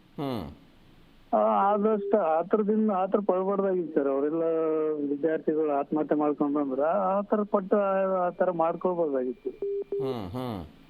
ಅಲ್ಲ, ಈಗ ಅವ್ರು ಕರೆ ಮಾಡಿದವ್ರು ಹೇಳ್ತಾ ಇದ್ರು ಧರ್ಮೇಂದ್ರ ಪ್ರಧಾನ್ ಅವತ್ತೇ ರಾಜೀನಾಮೆ ಕೊಟ್ಟಿದ್ರೆ ಯಾರು ಆತ್ಮಹತ್ಯೆ ಮಾಡ್ಕೊಳ್ತಿರ್ಲಿಲ್ಲ ಅಂತ. ಸರ್ ಅವ್ರು ರಾಜೀನಾಮೆಗೆ ಇವ್ರ ಆತ್ಮಹತ್ಯೆಗೆ ಏನ್ ಸಂಬಂಧ ಸರ್? ನೈತಿಕತೆ ಹೊಣೆ ಹೊರಬೇಕ್ರಿ ಒಬ್ಬ ಸಚಿವರಾಗಿ ಅಂತಾರೆ ಇವರು. ಇವರು ಓದಿದ್ರೆ ತಾನೇ ಬರ್ತದೆ. ಇವತ್ತು ಎಕ್ಸಾಮ್ ಲೀಕ್ ಆಗಿದೆ ಅಂದ್ರೆ ಆಗಿದೆ, ಏನೋ ಒಂದು ವ್ಯವಸ್ಥೆ ತಪ್ಪಾಗಿದೆ. ಬಟ್ ರಾಜೀನಾಮೆ ಕೊಡ್ಬೇಕು, ಇಲ್ಲ ಅಂತ ಹೇಳ್ತಾ ಇಲ್ಲ. ಬಟ್ ಇವು ಜಿರಳೆ ಪಾರ್ಟಿ ಅಂತ ಹೇಳಿ ಬಂದು ಎಲ್ಲ ದಂಗೆ ಎದ್ಸಿ ಎಲ್ಲ ಪೊಲೀಸರಿಗೆಲ್ಲ ಹೊಡೆದು ಇವೆಲ್ಲ ಬೇಕಿತ್ತ ಸರ್ ಇವ್ರದ್ದು? ಅದ ನೀವು ಹೇಳ್ತಾ ಇರೋ ಸಿಕ್ಕ ಸಮಯವನ್ನು ಮತ್ತಷ್ಟು ಓದ್ಕೊಳ್ತಿದ್ರಿ. ಅವ್ರು ಪೊಲೀಸರೇನು ಮನುಷ್ಯರಲ್ವ ಅವರು? ಅಲ್ಲ, ಈಗ ರಾಜೀನಾಮೆ ಕೊಟ್ಟಿದ್ದು ಸರಿನಾ ಹೆಂಗೆ ಸರ್? ರಾಜೀನಾಮೆ ಕೊಟ್ಟದ್ದು ಸರಿ. ಅವರು ಹೊಣೆ ಹೊತ್ಕೊಂಡು ರಾಜೀನಾಮೆ ಕೊಟ್ಟಿದ್ದಾರೆ, ಪರವಾಗಿಲ್ಲ. ಬಟ್ ಇನ್ನು ಮುಂದೆ ಇಲ್ಲಿ ಕರ್ನಾಟಕದಲ್ಲಿ ಆಗಿದೆ, ಈಗ ಪ್ರಶ್ನೆ ಬರುತ್ತಿಲ್ಲ. ನೈತಿಕತೆ ಸರಿ, ಬಟ್ ವ್ಯವಸ್ಥೆ ಸರಿ ಆಗ್ಬೇಕು ಅನ್ನೋ ನಮ್ಮ ಆಗ್ರಹ. ಇವತ್ತು ಧರ್ಮೇಂದ್ರ ಪ್ರಧಾನ್ ಹೋದ್ರು, ಜೋಶಿ ಅವರು ಬಂದ್ರು, ನಾಳೆ ಮತ್ತೊಬ್ಬರು ಬರ್ತಾರೆ. ಬಟ್ ವ್ಯವಸ್ಥೆ ಸರಿ ಆಗ್ಬೇಕಲ್ಲ? ಸರಿ ಆಗ್ಬೇಕು. ಬಟ್ ಇಲ್ಲಿ ಕರ್ನಾಟಕದಲ್ಲಿ ರಾಜ್ಯ ಸರ್ಕಾರ ಏನ್ ಹೇಳ್ತಿದೆ ಅಂದ್ರೆ, ಪ್ರಧಾನ್ ಅವರು ರಾಜೀನಾಮೆ ಕೊಟ್ರು, ಹಂಗ ಕೊಡ್ಬೇಕಾಗಿತ್ತು, ಹಿಂಗ ಕೊಡ್ಬೇಕಾಗಿತ್ತು. ನೀವು ಕೊಡ್ರಿ ಮೊದ್ಲು. ಯಾವ್ದಕ್ಕೆ? ಕರ್ನಾಟಕದಲ್ಲಿ ಆಗಿಲ್ವಾ ಸರ್? SSLC ಆಯ್ತು, KPSC ಆಯ್ತು, ಆಮೇಲೆ PSI ಹಗರಣ ಆಯ್ತು, ಆಗಿಲ್ವಾ? ಓಕೆ, ನೋಡೋಣ ರಾಜೀನಾಮೆ ತಗೊಂಡ್ರಿ. ಹೌದಾ, ರಾಜೀನಾಮೆ ತಗೊಂಡ್ರಿ ಇವರೆಲ್ಲ? ಶಿಕ್ಷಣ ಸಚಿವರೇ ಇಲ್ಲಲ್ಲ ರಾಜೀನಾಮೆ ಕೂಡ ಕರ್ನಾಟಕದಲ್ಲಿ. ಈಗ ಇವಾಗಿಲ್ಲ ಸರ್, ಅವಾಗ ಏನಾಗಿತ್ತು, ಅವಾಗ್ಲೇ ಆಗಿತ್ತಲ್ಲ, ಶಿಕ್ಷಣ ಸಚಿವರು ಇದ್ದಾಗ್ಲೇ ಆಗಿತ್ತಲ್ವಾ ಕರ್ನಾಟಕದಲ್ಲಿ. ಮತ್ತೆ ಇವಾಗ ಏನ್ ಹೇಳ್ಬೇಕು ಇವ್ರಿಗೆ ಅಂತಾನೆ ಅರ್ಥ ಆಗ್ತಾ ಇಲ್ಲ ಸರ್. ಇವರು ಏನ್ ರಾಜಕೀಯ ಮಾಡ್ತಾರಂತಾನೆ ಗೊತ್ತಿಲ್ಲ. ಇವ್ರಿಗೆಲ್ಲ ಪೂರ ಇದಾಗ್ಬಿಟ್ಟಿದೆ ಇವ್ರಿಗೆಲ್ಲ. ಎಸ್ ಸರ್, ಎಸ್, ನೋಡೋಣ ಏನಾಗುತ್ತೆ ಅಂತ. Thank you so much G Kannada ಜೊತೆ ಮಾತನಾಡಿದ್ದಕ್ಕೆ. ಮತ್ತೊಬ್ಬ ಕಾಲರ್ ಇದ್ದಾರೆ. ನಮಸ್ಕಾರ. ನಮಸ್ಕಾರ ಸರ್. ನಮಸ್ಕಾರ. ನಮಸ್ತೆ. ಎಲ್ಲಿಂದ ಕರೆ ಮಾಡ್ತಿದ್ದೀರಾ ಸರ್? ಹಾಸನಿಂದ ಮದನ್ ಕುಮಾರ್ ಅಂತೇಳಿ ಸರ್. ಹಾಸನಿಂದ. ಓಕೆ, ಹೇಳಿ ಸರ್. ಹೆಂಗೆ ರಾಜೀನಾಮೆ ಕೊಟ್ಟಿದ್ದು ಸರಿನಾ ನಿಮ್ಮ ಪ್ರಕಾರ? ಜೋಶಿ ಅವರು ಬಂದಿದ್ದಾರೆ, ಕನ್ನಡಿಗರು ಹೋಗಿದ್ದಾರೆ ಆ ಸ್ಥಾನಕ್ಕೆ, ಇನ್ಮೇಲಾದ್ರೂ ಸರಿ ಆಗ್ಬೋದು ಅನ್ನೋ ಭರವಸೆ? ಜೋಶಿ ಅವರು ಬಂದಿರೋದು ಖುಷಿ ಆಗಿದೆ, ಎರಡನೇ ಮಾತಿಲ್ಲ. ಪ್ರಧಾನ ಅವರು ಏನು ಇದು ಕೊಟ್ಟಿದ್ದಾರೆ, ರಾಜೀನಾಮೆ ಕೊಟ್ಟಿದ್ದಾರೆ, ಅದು ಮನಸ್ಸಿಗೆ ಸ್ವಲ್ಪ ನೋವು ಕೂಡ ತಂದಿದೆ. ಬಹಳ ಉತ್ತಮವಾದ ಕೆಲಸಗಳನ್ನು ಮಾಡ್ತಾ ಇದ್ರು, ಎರಡನೇ ಮಾತೇ ಇಲ್ಲ ಅದರಲ್ಲಿ. ಹೌದು, ಅನಿವಾರ್ಯ. ಯಾಕೆ ನಿಮಗೆ ಧರ್ಮೇಂದ್ರ ಪ್ರಧಾನ್ ರಾಜೀನಾಮೆ ಕೊಟ್ರೆ? ನೋವಾಗಿದೆ ಸರ್. ಅದೇ ಯಾಕೆ? ದೇಶಕ್ಕೆ ನೋವಾಗಿದೆ, ಅದು ದೇಶಕ್ಕೆ ನೋವಾಗಿದೆ. ಅಲ್ಲ ಯಾಕೆ ಬಹಳ ಅತ್ಯುತ್ತಮವಾದ ಕೆಲಸಗಳನ್ನ ಮಾಡ್ತಾ ಇದ್ರು ಅವರು. ಅಂದ್ರೆ ಲೀಕ್ ಮಾಡಿದ್ದು ಎಲ್ಲ ಅತ್ಯುತ್ತಮ ಕೆಲಸನ? ಲೀಕ್ ಆಗಿದ್ದು ಸರ್ ನೀಟ್ ಆಗಿದ್ದನ್ನ ನಾನು ಅತ್ಯುತ್ತಮ ಅಂತ ಹೇಳ್ತಾ ಇಲ್ಲ. ನೀಟ್ ಆಗಿರೋದು ದಟ್ ಈಸ್ ಯಾರು ಅದು ಬಂಚ್ ಆಫ್ ಕಳ್ಳರುಗಳು ಅವರು. ಆ ಕಳ್ಳರುಗಳು ಮಾಡ್ತಿರೋದಕ್ಕೆ ಈಗ ಮನೆ ಯಜಮಾನ ಇರ್ತಾನೆ. ಹೌದು, ನೀವ್ ಹೇಳ್ತಾ ಇದ್ರ ಮನೆ ಯಜಮಾನಕ್ಕೆ ಗೊತ್ತಿರ್ಬೇಕಾಯ್ತು ಅಂತಲ್ಲಿ. ಆ ಎಂಟಿ ಅಂತ ಏನ್ ಫಾರ್ಮೇಶನ್ ಮಾಡಿದಾರಲ್ಲ, ಅದ್ರದ ಇನ್ಚಾರ್ಜ್ ಕೂಡ ಇದ್ರಲ್ಲ, ಅವ್ರನ್ನ ರಾಜೀನಾಮೆ ಯಾಕೆ ಕೇಳಿಲ್ಲ ನೀವು? ಇಷ್ಟು ವರ್ಷದಿಂದಲೂ ನಡ್ಕೊಂಡ್ ಬರ್ತಾ ಇದೆ, ಯಾವತ್ತು ಕೇಳಿರ್ಲಿಲ್ಲ. ಯಾಕೆ ಅವ್ರನ್ನ ನೀವು ರಾಜೀನಾಮೆ ಪಡಲಿಲ್ಲ? ಹೌದಾ ಇಲ್ವಾ ಹೇಳಿ ನೋಡೋಣ. ಏಕಾಏಕಿ ಒಬ್ರು ಕೆಲಸ ಮಾಡ್ತಾರವ್ರನ್ನ ನಾವು ಒಪ್ಕೋಬೇಕು ಸರ್. ಇವತ್ತು ಆತರ ಒಂದು ಪ್ರವೃತ್ತಿನ ಬೆಳೆಸ್ಕೊಳ್ಳೋಣ. ಏಕಾಏಕಿ ಅವ್ರ ಕೆಲಸ ಮಾಡಿಲ್ಲ ಅಂತಲ್ಲ, ಕೆಲಸ ಫಸ್ಟ್ ಕ್ಲಾಸ್ ಕೆಲಸ ಮಾಡ್ತಾ ಇದ್ದಾರೆ ಅಂತವ್ರನ್ನ ನಾವು ಯಾವತ್ತು ವಿ ಶುಡ್ ಎನ್ಕರೇಜ್ ದೆಮ್. ಅದು ಬಿಟ್ಬಿಟ್ಟು ಅವ್ರ ಕೆಲಸ ಮಾಡ್ತೀವಿ ಅಂತ ಧರ್ಮೇಂದ್ರ ಪ್ರಧಾನ್ ಅವ್ರಿಗೆ ಗೊತ್ತಿದ್ದಿದ್ರೆ ಬಂದು ಬಹಿರಂಗವಾಗಿ ಮಾತನಾಡಬೇಕಾಗಿತ್ತು. ಇದ್ರ ಬಗ್ಗೆ ಏನೇನ್ ಆಗ್ತಿದೆ, ಏನು ಎತ್ತ ಅಂತ ಹೋರಾಟದ ರೂಪುರೇಷೆ ಬಗ್ಗೆ ಮಾತನಾಡಬೇಕಾಗಿತ್ತು. ಹೋರಾಟದ ಬಗ್ಗೆ ನಿಮ್ಮ ಟಿವಿಲೇ ನೋಡಿದೀನಿ, ಜಿ ಕನ್ನಡದಲ್ಲೇ ನೋಡ್ತಾ ಇದ್ದೀನಿ ಹೋರಾಟದ ಇದನ್ನ ನಾನೇ ನೋಡ್ತಾ ಇದ್ದೀನಿ. ಈ ತರ ಅವ್ಯವಸ್ಥೆ, ಈ ತರ ಏನಂತೀರ ಗುಂಡಾಗರ್ದಿ, ಇವೆಲ್ಲ ನೋಡಿ ನಮಗ್ ಬಹಳ ಬೇಸರ ಆಯ್ತು ಸರ್. ಯಾರು ಹೋಗಿ ಅದ್ರಲ್ಲಿ ಬರಕ್ಕಾಗುತ್ತಾ? ನೀವು ಹೋಗಿ ಬಂದು ಎಷ್ಟು ಜನ ಕೇಟಾಗಿದೆ? ನಿಮ್ಮ ಮಾಧ್ಯಮದವ್ರಿಗೆ ಎಷ್ಟು ಜನ ಕೇಟಾಗಿದೆ? ಪೊಲೀಸ್ ಅವ್ರಿಗೆ ಎಷ್ಟು ಜನ ಕೇಟಾಗಿದೆ? ಯಾಕೆ ಇದನ್ನ ಕೇಳ್ತಾ ಇಲ್ಲ ನೀವು? ಅಲ್ಲ ಈ ಹೋರಾಟ ಸರಿ ಇರ್ಲಿಲ್ಲ ಅಂತ ನೀವು ಹೇಳ್ತಿದ್ದೀರಿ. ಹೋರಾಟನೇ ತಪ್ಪು ದಾರಿ ಹಿಡಿಸಿದ್ದಾರೆ ಎಲ್ಲರನ್ನೂ. ಅವ್ರು ನಿಜವಾಗ್ಲೂ ಬಂದಂತ ಹುಡುಗರು ಯಾರು ಇಲ್ಲ ಅಲ್ಲಿ.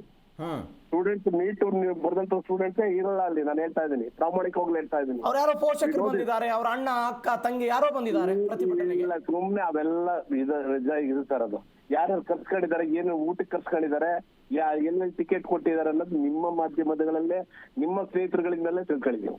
ನಮ್ಮಿಂದ ಬೇಡ, ಜನರಿಂದ ಬೇಡ. ಯಾರ್ಯಾರಿಗೆ ಎಷ್ಟು ದುಡ್ಡು ಬಂತು ಅಕೌಂಟ್ಗೆ, ಎಲ್ಲೆಲ್ಲಿ ಟಿಕೆಟ್ ಬುಕ್ಕಿಂಗ್ ಆಗಿತ್ತು, ಯಾರ್ಯಾರಿಗೆ ಎಲ್ಲಿಂದ ಊಟ ಬಂತು, ಯಾರ್ಯಾರಿಗೆ ಎಲ್ಲಿಂದ ಏನೇನ್ ತರ ಡ್ರಗ್ಸ್ ಸಪ್ಲೈ ಆಯ್ತು, ಯಾಕೆ ಗೊತ್ತಿಲ್ವಾ ಸರ್?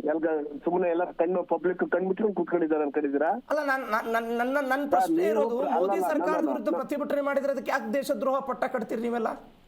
ಇಟ್ ಇಸ್ ನಾಟ್ ದೇಶದ್ರೋಹ ಅಂತಲ್ಲ, ದೇಶದ್ರೋಹಿಗಳೇ ರೈತರಿಂದ ಪ್ರತಿಭಟನೆ ಮಾಡಿದಾಗ ಅವ್ರು ಯಾರೋ ಖಲಿಸ್ತಾನದವ್ರು ಸಪೋರ್ಟ್ ಮಾಡ್ತಿದ್ದೀರಿ ಅಂತ ಹೇಳಿದ್ರಿ. ಸಿಎಎ ಪ್ರತಿಭಟನೆ ಮಾಡುವಂತಹ ಸಮಯದಲ್ಲಿ ಅವ್ರಿಗೆ ಯಾರೋ ಬೇರೆದವರು ಸಪೋರ್ಟ್ ಮಾಡ್ತಿದ್ದಾರೆ ಮುಸ್ಲಿಮರಿಗೆ ಅಂತ ಹೇಳಿದ್ರಿ. ಅಗ್ನಿವೀರ್ ಪ್ರತಿಭಟನೆ ಆಗುವಂತಹ ಸಮಯದಲ್ಲಿ ಅಗ್ನಿವೀರ್ ಅವ್ರಿಗೆ ಯಾರೋ ಬೇರೆದವರು ಸಪೋರ್ಟ್ ಮಾಡ್ತಿದ್ದಾರೆ ಅಂತ ಹೇಳಿದ್ರಿ. ಇವತ್ತಾರು ನೀಟ್ ಅಕ್ರಮದ ವಿರುದ್ಧ ಪ್ರತಿಭಟನೆ ಮಾಡ್ತಿದ್ದಾರೆ, ಇವತ್ತು ಅವ್ರಿಗೆ ಯಾರೋ ಬೇರೆ ಸಪೋರ್ಟ್ ಇದ್ದಾರೆ ಅಂತ ಹೇಳ್ತಿದ್ದೀರಿ. ಅಂದ್ರೆ ಪ್ರಶ್ನೆ ಮಾಡೋದೇ ತಪ್ಪ ಸರ್ಕಾರವನ್ನು? ಹೆಂಗೆ ಇದು? ಪ್ರಶ್ನೆ ಮಾಡಿ there is a way to ಪ್ರತಿಭಟನೆ. ಆ ಪ್ರತಿಭಟನೆ ಮಾಡೋಂಥದ್ದು, ಹಕ್ಕು ಕೇಳೋಂಥದ್ದು ಶಾಂತಿಯುತವಾಗಿರ್ಬೇಕು. ಪ್ರಧಾನಮಂತ್ರಿಗಳನ್ನ ಬೈಯೋದು ಯಾವ ದೇಶದಲ್ಲಿ ತೋರಿಸಿ ನೋಡೋಣ. ನೀವು ಇದೇ ಇದನ್ನ ನೀವು ಹೇಳ್ತಾ ಇದ್ರಲ್ಲ, ಪ್ರಧಾನಮಂತ್ರಿನ ಬೇರೆ ಕಡೆ ಬೈದಿದ್ರೆ ಗೊತ್ತಾಗಿರೋದು ನಿಮ್ಗೆ ಏನು ಅಂತ ಅಲ್ಲಿ. ಓಕೆ ಅಲ್ವಾ? ಹೌದಾ ಇಲ್ವಾ? ಓಕೆ, ಅದನ್ನ ಕೇಳ್ತಾ ಇಲ್ಲ.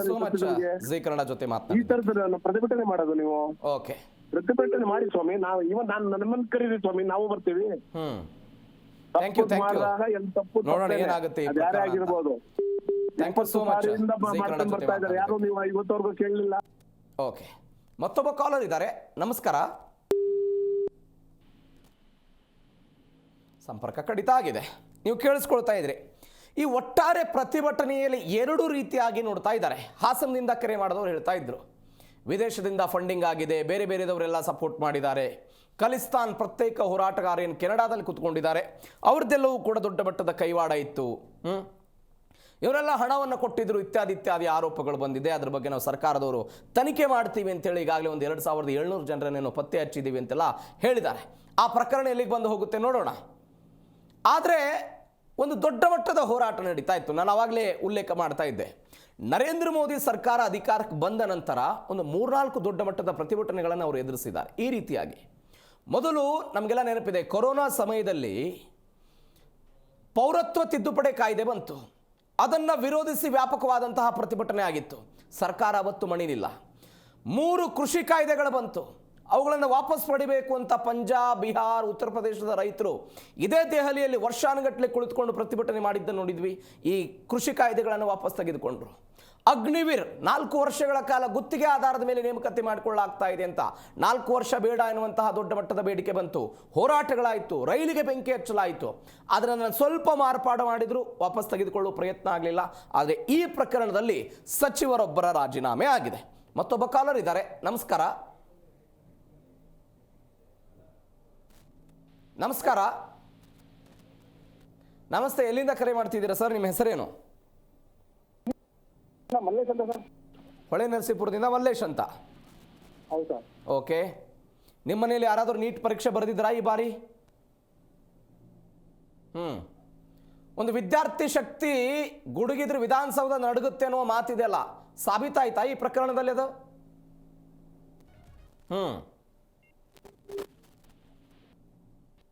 ಹಾ, ಮಾತನಾಡಿ ಪ್ಲೀಸ್ ಕಂಟಿನ್ಯೂ.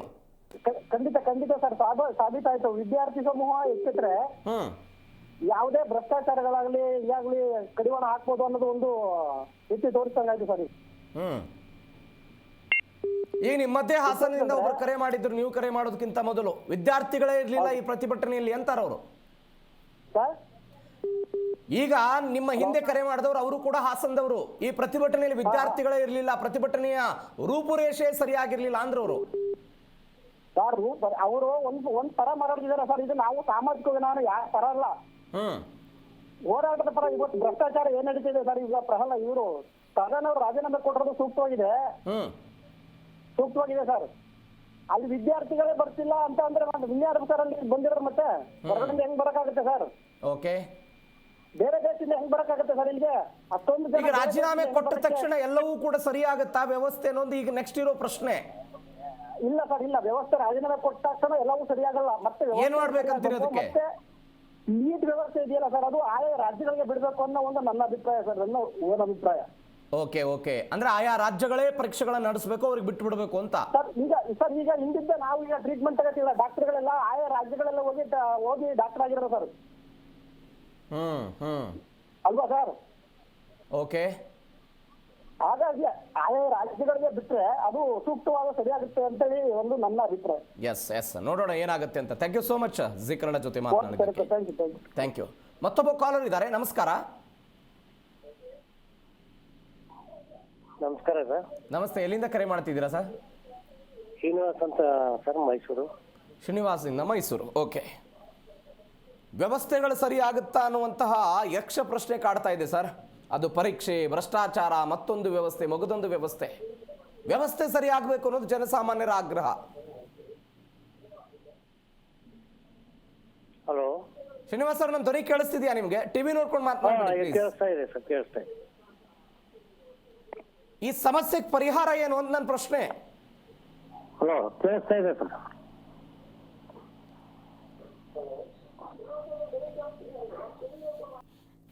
ಸಂಪರ್ಕ ಕಡಿತ ಆಗಿದೆ. ಮತ್ತೊಬ್ಬ ಕಾಲರ್ ಇದ್ದಾರೆ. ನಮಸ್ಕಾರ. ಹಲೋ, ನಮಸ್ತೆ. ಹಾ ನಮಸ್ತೆ ಸರ್, ಎಲ್ಲಿಂದ ಕರೆ ಮಾಡ್ತಿದ್ದೀರಾ? ನಿಮ್ಮ ಹೆಸರೇನು? ಶಿವಮೊಗ್ಗದಿಂದ. ಓಕೆ, ಸರಿ ಹೇಳಿ. ವ್ಯವಸ್ಥೆ ಬಗ್ಗೆ ಮಾತಾಡ್ತಾ ಇದ್ದೀವಿ ಸರ್. ವ್ಯವಸ್ಥೆ ಸರಿ ಆಗಬೇಕು ಅಂತ ಹೇಳಿದ್ರೆ ಏನು, ಜನಸಾಮಾನ್ಯರಾಗಿ ನೀವು ಸರ್ಕಾರಕ್ಕೆ ಕೊಡುವಂತ ಸಲಹೆ ಏನು? ಖಂಡಿತ ಸರಿ ಬೇಕು ಸರ್. ಯಾಕಂತ ಹೇಳಿದ್ರೆ ವ್ಯವಸ್ಥೆಗಳು ಬದಲಾಗಲೇಬೇಕು. 2014 ಹಿಂದೆ ಇದ್ದಂತ ವ್ಯವಸ್ಥೆ ಅದನ್ನ ಸರಿ ಮಾಡ್ತೀವಿ ಅಂತಾನೆ ಅಧಿಕಾರಕ್ಕೆ ಬಂದಿದ್ದಲ್ವಾ? ಹೌದು ತಾನೆ? ಹೌದು. 2014 2026 ವ್ಯವಸ್ಥೆ ಬಹಳಷ್ಟು ಸುಧಾರಣೆ ಆಗ್ಬೇಕು. ಯಾಕಂದ್ರೆ ಭ್ರಷ್ಟಾಚಾರ ಕಡಿಮೆ ಆಗ್ಬೇಕು ಒಂದು, ಜೊತೆಗೆ ಪರೀಕ್ಷಾ ಅಕ್ರಮಗಳು ಏನಿದಾವೆ ಅದು ಬಹಳ ನೀಟ್ ಆಗ್ಬೇಕಾಗತ್ತೆ. ಎಷ್ಟು ದಿನ ವಿದ್ಯಾರ್ಥಿಗಳು ಸಫರ್ ಆಗಕ್ಕೆ ಸಾಧ್ಯ ಅಲ್ವಾ? ಹೌದು. ಹಾಗಾಗಿ ಸುಧಾರಣೆ ಮಾಡ್ತೀವಿ ಅಂತ ಅಧಿಕಾರಕ್ಕೆ ಬಂದು ಹಿಂದೆ ಏನು ಹಿಂದಿನವ್ರನ್ನ ಎಕ್ಸಾಂಪಲ್ ಹೌದಲ್ವಾ? ಹಾಗಾಗಿ ನಾವು ಹಿಂದೆ ಆ ಗೌರ್ಮೆಂಟ್ ಅಲ್ಲಿ ಹೀಗೆ ನಡೆದಿತ್ತು, ಈ ಗೌರ್ಮೆಂಟ್ ಹೀಗೆ ನಡೆದಿತ್ತು ಅಂತ ಅದನ್ನು ವಿರೋಧ ಮಾಡಿಯೇ 2014ರಿಂದ ಅಧಿಕಾರಕ್ಕೆ ಬಂದಿರೋಂಥದ್ದು.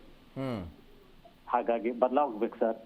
ಈ ವಿದ್ಯಾರ್ಥಿಗಳು ದೊಡ್ಡ ಮಟ್ಟದ ಒಂದು ಹೋರಾಟವನ್ನು ಮಾಡಿದ್ದಾರೆ. ಅದಕ್ಕೆ ಜನ ಬೆಂಬಲ ಕೂಡ ಸಿಕ್ಕಿದೆ. ಹಾಗಾಗಿ ಏನಾಗತ್ತೆ ಅಂತ ಹೇಳಿದಾಗ ಇನ್ನು ಮೇಲೆ ಸುಧಾರಣೆ ಆಗ್ಬೇಕದು. ಪಾರ್ಲಿಮೆಂಟ್ಗೆ ವಿಷಯಗಳನ್ನ ಏನ್ ಮಾಡಿದ್ದಾರೆ, ಅದನ್ನ ಕರೆಕ್ಟ್ ಮಾಡಿದ್ದಾರೆ. ದೊಡ್ಡ ಮಟ್ಟದ ಹೋರಾಟ ಆಗಿದೆ, ದೊಡ್ಡ ಬೆಳವಣಿಗೆ ಆಗಿದೆ. ಎಲ್ಲೇ ಯಾವುದೇ ಸರ್ಕಾರ ಈ ನೀಟ್ ಪರೀಕ್ಷೆ ಇರಬೇಕೋ ಬೇಡೋ ಅನ್ನೋದ್ರ ಬಗ್ಗೆ ದೊಡ್ಡ ಮಟ್ಟದ ಗೊಂದಲ ಇದೆ ಸರ್. ನಿಮ್ಮ ಅಭಿಪ್ರಾಯ ಏನದಕ್ಕೆ? ಏನ್ ಹೇಳಿ ಸರ್? ನೀಟ್ ಪರೀಕ್ಷೆಯನ್ನ ಇಡೀ ದೇಶದಾದ್ಯಂತ ಏಕರೂಪ ಪರೀಕ್ಷೆ ನಡೆಸಬೇಕೋ ಬೇಡೋ ಅನ್ನೋದ್ರ ಬಗ್ಗೆ ಗೊಂದಲಕಾರಿ ವಿಚಾರಗಳಿದೆ. ಹಿಂದೆಲ್ಲ ಆಯಾ ರಾಜ್ಯ ಸರ್ಕಾರಗಳು ನಡೆಸ್ತಾ ಇದ್ವು.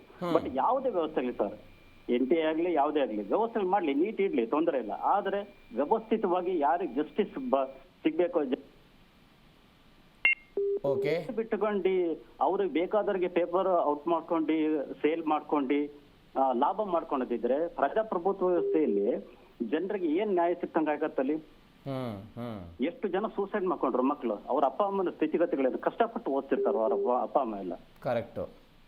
ಹಾಗಾಗಿ ಏನಾಗ್ಬೇಕು ವ್ಯವಸ್ಥೆಗಳು, ಎಷ್ಟು ನಂಬ್ಕೊಂಡಿರ್ತಾರೆ ಇವರು. ಎಕ್ಸಾಮಿಗೆ 2 ನಿಮಿಷ ಲೇಟ್ ಆದ್ರೂ ಕೂಡ ಎಕ್ಸಾಮ್ ಒಳಗಡೆ ಸೇರ್ಸಿಲ್ಲ. ಒಂದ್ ನಿಮಿಷ ಹೆಚ್ಚು ಕಡಿಮೆ ಆದ್ರೆ ಬೆಂಗಳೂರಲ್ಲೇ ಎಕ್ಸಾಮ್ ಸೇರಿಸಿಲ್ಲ ಸರ್. ಹೌದು ತಾನೆ. ಅಪ್ಪ ಅಮ್ಮ ಎಲ್ಲ ಬೀದಿಯಲ್ಲಿ ರೋಡ್ ಮೇಲೆಲ್ಲ ಹೊರಳಾಡಿದ್ದಾರೆ. ಕಷ್ಟ ಇರತ್ತೆ ಸರ್. ಬದುಕು ತುಂಬಾನೇ AC ರೂಮಲ್ಲಿ ಕುತ್ಕೊಂಡಂಗೆ ಇದು ಆದೇಶ ಹೊಡ್ಸಂಗ ಆಗಲ್ಲ. ಲೋಕಲ್ ಅಲ್ಲಿ ಬೇರೆನೇ ಪರಿಸ್ಥಿತಿ ಇರುತ್ತೆ. ಕಷ್ಟಪಟ್ಟು ಓದಿರ್ತಾರೆ. ಹಳ್ಳಿಗಾಡಲ್ಲಿ ಸಂಪರ್ಕಗಳೇ ಇರಲ್ಲ. ಅಂತ ಶಾಲೆಯಲ್ಲಿ ಕಾಲೇಜ್ಗಳಲ್ಲಿ ಓದ್ಕೊಂಡು ಎಲ್ಲ ಒಂದು ನೀಟ್ ಎಕ್ಸಾಮ್ ಮಾಡ್ಕೊಂಡು ವರ್ಷಗಟ್ಟಲೆ ತಯಾರಿ ಮಾಡ್ಕೊಂಡು ಕಷ್ಟ ಇರುತ್ತೆ ಸರ್. ಅಧಿಕಾರಿ ವರ್ಗದಿಂದ ಹಿಡಿದು ರಾಜಕಾರಣಿಗಳಿಂದ ಹಿಡಿದು ಪ್ರತಿಯೊಬ್ಬರು ಕೂಡ ಈ ವ್ಯವಸ್ಥೆಯಲ್ಲಿ ಬದಲಾಗಬೇಕಾಗಿದೆ. ನೋಡೋಣ ಏನಾಗುತ್ತೆ ಅಂತ. ಖಂಡಿತ ಸರ್ ಬೇಕಾಗಿದೆ. ಯಾಕಂತ ಹೇಳಿದ್ರೆ ಅವ್ರ ಮೇಲೆ ತಪ್ಪಾಕಿ ಇವ್ರ ಮೇಲೆ ತಪ್ಪಾಕಿ ನಾವು ಮಾಡ್ತಾ ಇರೋದ ಸರಿ ಅಂತ ಹೇಳಿದ್ರೆ ಅರ್ಥ ಇಲ್ಲ ಅದಕ್ಕೆ. ಕರೆಕ್ಟ್ ಅಲ್ವಾ? 2014 ನಾನು ಹೇಳ್ತಾ ಇರೋದು 2014ರಿಂದ ವ್ಯವಸ್ಥೆ ಸರಿ ಇಲ್ಲ ಅಂತ ದೊಡ್ಡ ಮಟ್ಟದ ಹೋರಾಟ ಮಾಡಿಯೇ ಅಣ್ಣಾ ಹಜಾರೆ ಆಗಿರ್ಬೋದು, ಇನ್ಯಾರೇ ಆಗಿರ್ಬೋದು ಅಲ್ವಾ, ದೊಡ್ಡ ಮಟ್ಟದ ಹೋರಾಟ ಆಗಿರ್ಬೋದು, ಎಲ್ಲರೂ ಕೂಡ ಮಾಡಿರಂತ, ಎಲ್ಲರೂ ಕೂಡ ಭಾಗವಹಿಸಿದ್ದಾರೆ. ಅಂದ್ರೆ ಈ ಹಿಂದಿನ ಸರ್ಕಾರದ ವಿರುದ್ಧ ಇವ್ರು ಪ್ರತಿಭಟನೆ ಮಾಡಿ ಅಧಿಕಾರಕ್ಕೆ ಬಂದ್ರು, ಇವ್ರ ಅಧಿಕಾರದಲ್ಲೂ ಕೂಡ ವ್ಯವಸ್ಥೆಗಳು ಸರಿ ಇಲ್ಲ ಅಂತ ನಿಮ್ಮ ಆರೋಪ. ನಾವ್ ಹೇಳ್ತಾ ಇರೋದು ಅದನ್ನೇ. ಕರೆಕ್ಟ್. ನೋಡೋಣ ಏನಾಗುತ್ತೆ ಅಂತ. ಸರ್ಕಾರದವ್ರು ಏನ್ ಮಾಡ್ತಾರೆ, ಕಠಿಣ ಕಾನೂನು ತರ್ತೀವಿ ಅಂತ ಹೇಳಿದ್ದಾರೆ, 10 ಕೋಟಿ ರೂಪಾಯಿ ಅವರಿಗೆ ದಂಡ ಹಾಕ್ತಿವಿ ಅಂತ ಹೇಳಿದ್ದಾರೆ, ಫಾಸ್ಟ್ ಟ್ರ್ಯಾಕ್ ಕೋರ್ಟ್ ಮಾಡ್ತೀವಿ, ಮತ್ತೊಮ್ಮೆ ಹೀಗಾಗದಂತೆಲ್ಲ ನೋಡ್ಕೊಳ್ತೀವಿ ಅಂತ ಹೇಳಿದ್ದಾರೆ. ನೋಡೋಣ ಏನಾಗುತ್ತೆ ಅಂತ. ಥ್ಯಾಂಕ್ ಯು ಸೋ ಮಚ್ ಜೀಕರಣ ಜೊತೆ ಮಾತನಾಡಿದ್ದಕ್ಕೆ. ಎಸ್ ವೀಕ್ಷಕರು, ನಾವೆಲ್ಲ ಮಾತನಾಡ್ತಾ ಇದ್ದೀವಿ ಧರ್ಮೇಂದ್ರ ಪ್ರಧಾನ್ ರಾಜೀನಾಮೆ ಕೊಟ್ಟಿದ್ದು, ಇದರ ಒಟ್ಟಾರೆ ಫಲಿತಾಂಶ ಏನಾಗುತ್ತೆ, ಪರಿಣಾಮ ಏನಾಗುತ್ತೆ ಅಂತ. 1-1.5 ತಿಂಗಳ ಹಿಂದೆ ಸೋಷಿಯಲ್ ಮೀಡಿಯಾದಲ್ಲಿ ಹುಟ್ಟುಕೊಂಡಿದ್ದ CJP ಎನ್ನುವಂತಹ ಪಾರ್ಟಿ ಇದೀಗ ದೊಡ್ಡ ಮಟ್ಟದಲ್ಲಿ ಪ್ರತಿಭಟನೆ ಮಾಡಿ ಸಚಿವರೊಬ್ಬರ ರಾಜೀನಾಮೆ ತನಕ ಹೋಗಿದೆ. ಇದರ ಪರಿಣಾಮಗಳ ಬಗ್ಗೆ ಮಾತನಾಡ್ತಾ ಇದ್ದೀವಿ. ಭಾರತದ ಸುತ್ತಮುತ್ತಲಿರುವ ದೇಶಗಳ ಬಗ್ಗೆ ಸ್ವಲ್ಪ ನೋಡೋಣ. ನೇಪಾಳ, ಶ್ರೀಲಂಕಾ ಸೇರಿದಂತೆ ಬೇರೆ ಬೇರೆ ದೇಶಗಳಲ್ಲಿ ಅಲ್ಲಿಯ ಜನ್ಸಿಗಳು, ಅಲ್ಲಿಯ ಯುವಕರು ಬೇರೆ ಬೇರೆ ಕಾರಣಗಳಿಗಾಗಿ ಸರ್ಕಾರದ ವಿರುದ್ಧ ಪ್ರತಿಭಟನೆ ಮಾಡಿದರು. ಸರ್ಕಾರವೇ ಅಧಪತನ ಆಗಿದ್ದನ್ನು ನಾವೆಲ್ಲ ಗಮನಿಸಿದ್ದೀವಿ. ಬೇರೆ ಬೇರೆ ದೇಶದ ಅಧ್ಯಕ್ಷರುಗಳು ದೇಶವನ್ನೇ ಬಿಟ್ಟು ಪಲಾಯನ ಮಾಡಿದ್ದನ್ನು ನೋಡಿದ್ದೀವಿ. ಇದೀಗ ಅಂತಹ ಪರಿಸ್ಥಿತಿ ಏನಾದರೂ ಭಾರತದಲ್ಲಾಗುತ್ತಾ? ಅಂದರೆ ಯುವಕರು ಸರ್ಕಾರದ ವಿರುದ್ಧ ಈ ರೀತಿಯಾಗಿ ಸಿಡಿದೆದ್ದು ಮುಂದಿನ ಚುನಾವಣೆಗಳಲ್ಲಿ ಪಾಠವನ್ನು ಕಲಿಸೋದಕ್ಕೆ ಇದನ್ನೆಲ್ಲ ನೋಡ್ತಿದ್ದಾರೆ ಅನ್ನುವಂಥದ್ದು ಸದ್ಯಕ್ಕೆ ರಾಜಕೀಯ ಪಡಸಾಲಲ್ಲಿ ಆಗ್ತಾ ಇರುವಂಥ ಚರ್ಚೆ. ಮತ್ತೊಬ್ಬ ಕಾಲರ್ ಇದ್ದಾರೆ. ನಮಸ್ಕಾರ. ನಮಸ್ತೆ. ಎಲ್ಲಿಂದ ಕರೆ ಮಾಡ್ತಿದ್ದೀರಾ? ನಿಮ್ಮ ಹೆಸರೇನು ಸರ್? ಸರ್, ಚಿಕ್ಕಮಗಳೂರಿಂದ. ಓಕೆ. ತರುಣ್ ಅಂತ ನಮ್ಮ ಹೆಸರು. ತರುಣ. ಓಕೆ. ಸರ್, ಈಗ ನೀಟ್ ಎಕ್ಸಾಮ್ ಕ್ಲಿಯರ್ ಮಾಡ್ಬಿಟ್ಟು ನೆಕ್ಸ್ಟ್ ಸ್ಟೆಪ್ ಏನಿದೆ ಸರ್ ಎಜುಕೇಶನ್ ಅಲ್ಲಿ? ಅಂದ್ರೆ ನೆಕ್ಸ್ಟ್ ಸ್ಟೆಪ್ ಎಲ್ಲಿ ಹೋಗ್ತಾರೆ ಸರ್? ಡಾಕ್ಟರ್ ಆಗ್ತಾರೆ. ಡಾಕ್ಟರ್ ಅಲ್ಲಿ ಇರೋ ಇನ್ಕಮಿಗೋಸ್ಕರ ತಾನೇ ಅಷ್ಟೊಂದು ಜನ ನಾನು ಡಾಕ್ಟರ್ ಆಗ್ಬೇಕು ಅಂತ ಒತ್ತಾಯ ಮಾಡ್ತಿರೋದು. ಬೇರೆ ಎಕ್ಸಾಮ್ ಎಲ್ಲದೂ ಲೀಕ್ ಆಯ್ತು, ಯಾಕೆ ಅದಕ್ಕೆಲ್ಲ ಅಪರ ಪ್ರೊಟೆಕ್ಟ್ ಮಾಡ್ಲಿಲ್ಲ? ಈಗ ಇದೇ ತರ ಸಚಿವರು 5-6 ಜನ ನಿಲ್ಸಿದ್ರು, ಎಲ್ಲಾರನು ಇದೇ ತರ ಇದ್ ಮಾಡ್ತಾರೆ, ಖಾತೆ ನಿಲ್ಲಲ್ಲ. ಬಟ್ ರೀಸನ್ ಅಲ್ಲಿ ಮೇನ್ ಅಲ್ಲಿರೋ ಆ ಡಾಕ್ಟರ್ ಆಗೋದು ಹುದ್ದೆ ಮಾತ್ರ. ಕರೆಕ್ಟಾ ಸರ್? ಈ ಪ್ಲೇಸಿಗೆ ಯಾರನ್ನೇ ಸಚಿವರು ಮಾಡಿದ್ರು ಅವ್ರ ಮೇಲೆ ದೋಷ ಮಾಡಿ ನಾವ್ ಇದ್ ಮಾಡಂಗಿಲ್ಲ. ಇಲ್ಲಿ ಮೇನ್ ತಪ್ಪಿರೋದು ಅಲ್ಲಿ. ಅಂತ ತಿರುಪತಿ ದೇವಾಲಯಕ್ಕೆ ಸೈಡ್ ಅಲ್ಲಿ ಹಾಕಿ ಬೇರೆ ರೋಡ್ ಇರುತ್ತೆ, ಸ್ಪೆಷಲ್ ದೇವಸ್ಥಾನ, ಆತರ ಪಬ್ಲಿಸಿಟಿ ಐತೆ.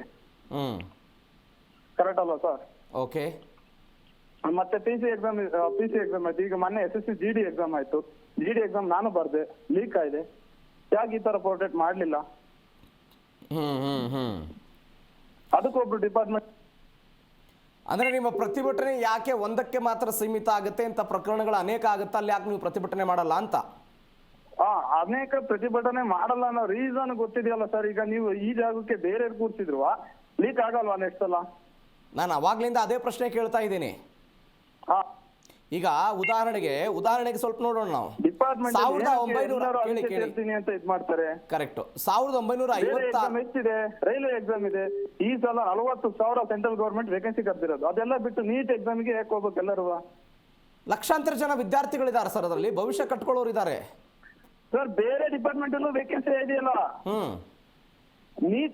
ನೀಟಿಗೆ ಯಾಕೆ ಅಷ್ಟೊಂದು ಪ್ರೊಟೆಕ್ಟ್ ಮಾಡ್ತಾರೆ ವಿದ್ಯಾರ್ಥಿಗಳು? ಈಗ ನಾನು ಅದೇ ಪ್ರಶ್ನೆ ನಿಮಗೆ ಕೇಳ್ತೇನೆ, ಯಾಕೆ ನೀಟನ್ನೇ ಗುರಿಯಾಗಿಸಿಕೊಂಡ್ರು? ಸರ್ ಅದ್ರಲ್ಲಿ ಇನ್ಕಮ್ ಜಾಸ್ತಿ ಬರುತ್ತೆ. ಓಕೆ, ಮತ್ತೆ ರೈಲ್ವೆದಲ್ಲಿ ಕೆಲಸ ಮಾಡೋರಿಗೆ ಇನ್ಕಮ್ ಬರಲ್ವಾ? ಒಂದು ಡಾಕ್ಟರ್ಗೂ ಕಂಪೇರ್ ಮಾಡಿ ನೋಡಿ ಎಷ್ಟು ಬರುತ್ತೆ ಸ್ಯಾಲ್ರಿ. ಅಲ್ಲ ಸ್ಯಾಲ್ರಿ ವಿಚಾರ ಬಿಡಿ. ಹಾಗಂದ್ರೆ ಎಲ್ಲ ಪ್ರತಿಭಟನಾಕಾರರು ನೀಟ್ ಪರೀಕ್ಷೆಯಲ್ಲಿ ಅನ್ಯಾಯಕ್ಕೊಳಗಾದವರು ಅಂತೀರಿ ನೀವು? ಸರ್ ಅನ್ಯಾಯಕ್ಕೆ ಒಳಗಾದವರು ಅಂತ ನಾನು ಹೇಳ್ತಿಲ್ಲ. ಡಿಪಾರ್ಟ್ಮೆಂಟ್ ಅಲ್ಲಿ ಸೆಂಟ್ರಲ್ಲಿ ನೀವು ಅಲ್ಲಿ ಏನು ಇದಿದೆ ಈಗ ಅದನ್ನ ಈಗ ನಮಗೆ, ನಾನು ಒಬ್ಬ ವಿದ್ಯಾರ್ಥಿ ಸರ್. ಓಕೆ, ನನಗೆ ಉದ್ಯೋಗ ಇಂಟೆನ್ಷನ್. ಓಕೆ, ನೀವು SSC GD ಬರೆದ್ರಿ ಅಂತ ಹೇಳಿದ್ರಿ, ಪ್ರಶ್ನೆ ಪತ್ರಿಕೆ ಲೀಕ್ ಆಯ್ತು, ನೀವು ಪ್ರತಿಭಟನೆ ಮಾಡಿದ್ರ ಯಾವತ್ತಾದ್ರೂ? ಮಾಡಿದೀವಿ ಸರ್, ನಾವು ಮಾಡಿದೀವಿ. ಎಲ್ಲಿ ಮಾಡಿದ್ರಿ? ಏನಾಯ್ತು ಫಲಿತಾಂಶ ಏನಾಯ್ತು? ಪ್ರತಿಭಟನೆ ಎಲ್ಲಿ ಮಾಡಿದ್ರಿ? ಹಲೋ, ಫಲಿತಾಂಶ ಏನಾಯ್ತು ಸರ್? ಪ್ರತಿಭಟನೆ ಎಲ್ಲಿಗೆ ಬಂತು ಸರ್? SSC GD ಅಂದ್ರೆ ಆರ್ಮಿ ಡಿಪಾರ್ಟ್ಮೆಂಟ್. ಅಲ್ಲ, ನಮ್ಮ ಮಕ್ಳು ಮನೆ ಹತ್ರ ಹೊಲ ಜಮೀನು ಗದ್ದೆ ನೋಡ್ಕೊಂಡು ನಮ್ಮ ಎದುರಿಗೆ ಲಕ್ಷಾಂಗಟ್ಲೆ ದುಡಿಬೇಕು ಅಂತ ಎಲ್ಲ ಆಸೆ ಮಾಡ್ತಾರೆ. ಯಾರೋ ದೇಶಕ್ಕೆ ಹೋಗಿ ವಿದೇಶಕ್ಕೆ ಹೋಗಿ ನಮ್ಮ ಮಕ್ಳು ದೇಶಕ್ಕೋಸ್ಕರ ಸಾಲಿ ಅಂತ ಯಾರು ಆಸೆ ಮಾಡಲ್ಲ. ಯಾಕೆ ಮಾಡಲ್ಲ ಸರ್? ಅನೇಕ ಜನ ಸೈನಿಕರಾಗ್ತಾರೆ. ಅಗ್ನಿವೀರರಾಗಿ ಹೋಗ್ತಿಲ್ವಾ? ಯಾಕೆ ಹೋಗ್ತಿಲ್ಲ ಸರ್? ಎಲ್ಲದಕ್ಕೂ ಹೋಗ್ತಾರೆ. ಇದಕ್ಕೆ ಯಾಕೆ ಅಷ್ಟೊಂದು ಪ್ರೊಟೆಕ್ಟ್ ಮಾಡ್ತಾರೆ? ಅಲ್ಲ ಸರ್, ಈಗ ನೀವು ಈ ಜಾಗಕ್ಕೆ ಎಷ್ಟೇ ಜನ ಅದಕ್ಕೆ ಶಿಕ್ಷಣ ಸಚಿವರು ಆಡ್ ಮಾಡಿದ್ರು, ಆ ಎಲ್ಲಾ ಡಿಪಾರ್ಟ್ಮೆಂಟ್ಗೂ ಅವ್ರಿಗೂ ಇದೇ ತರದ್ದು. ಈಗ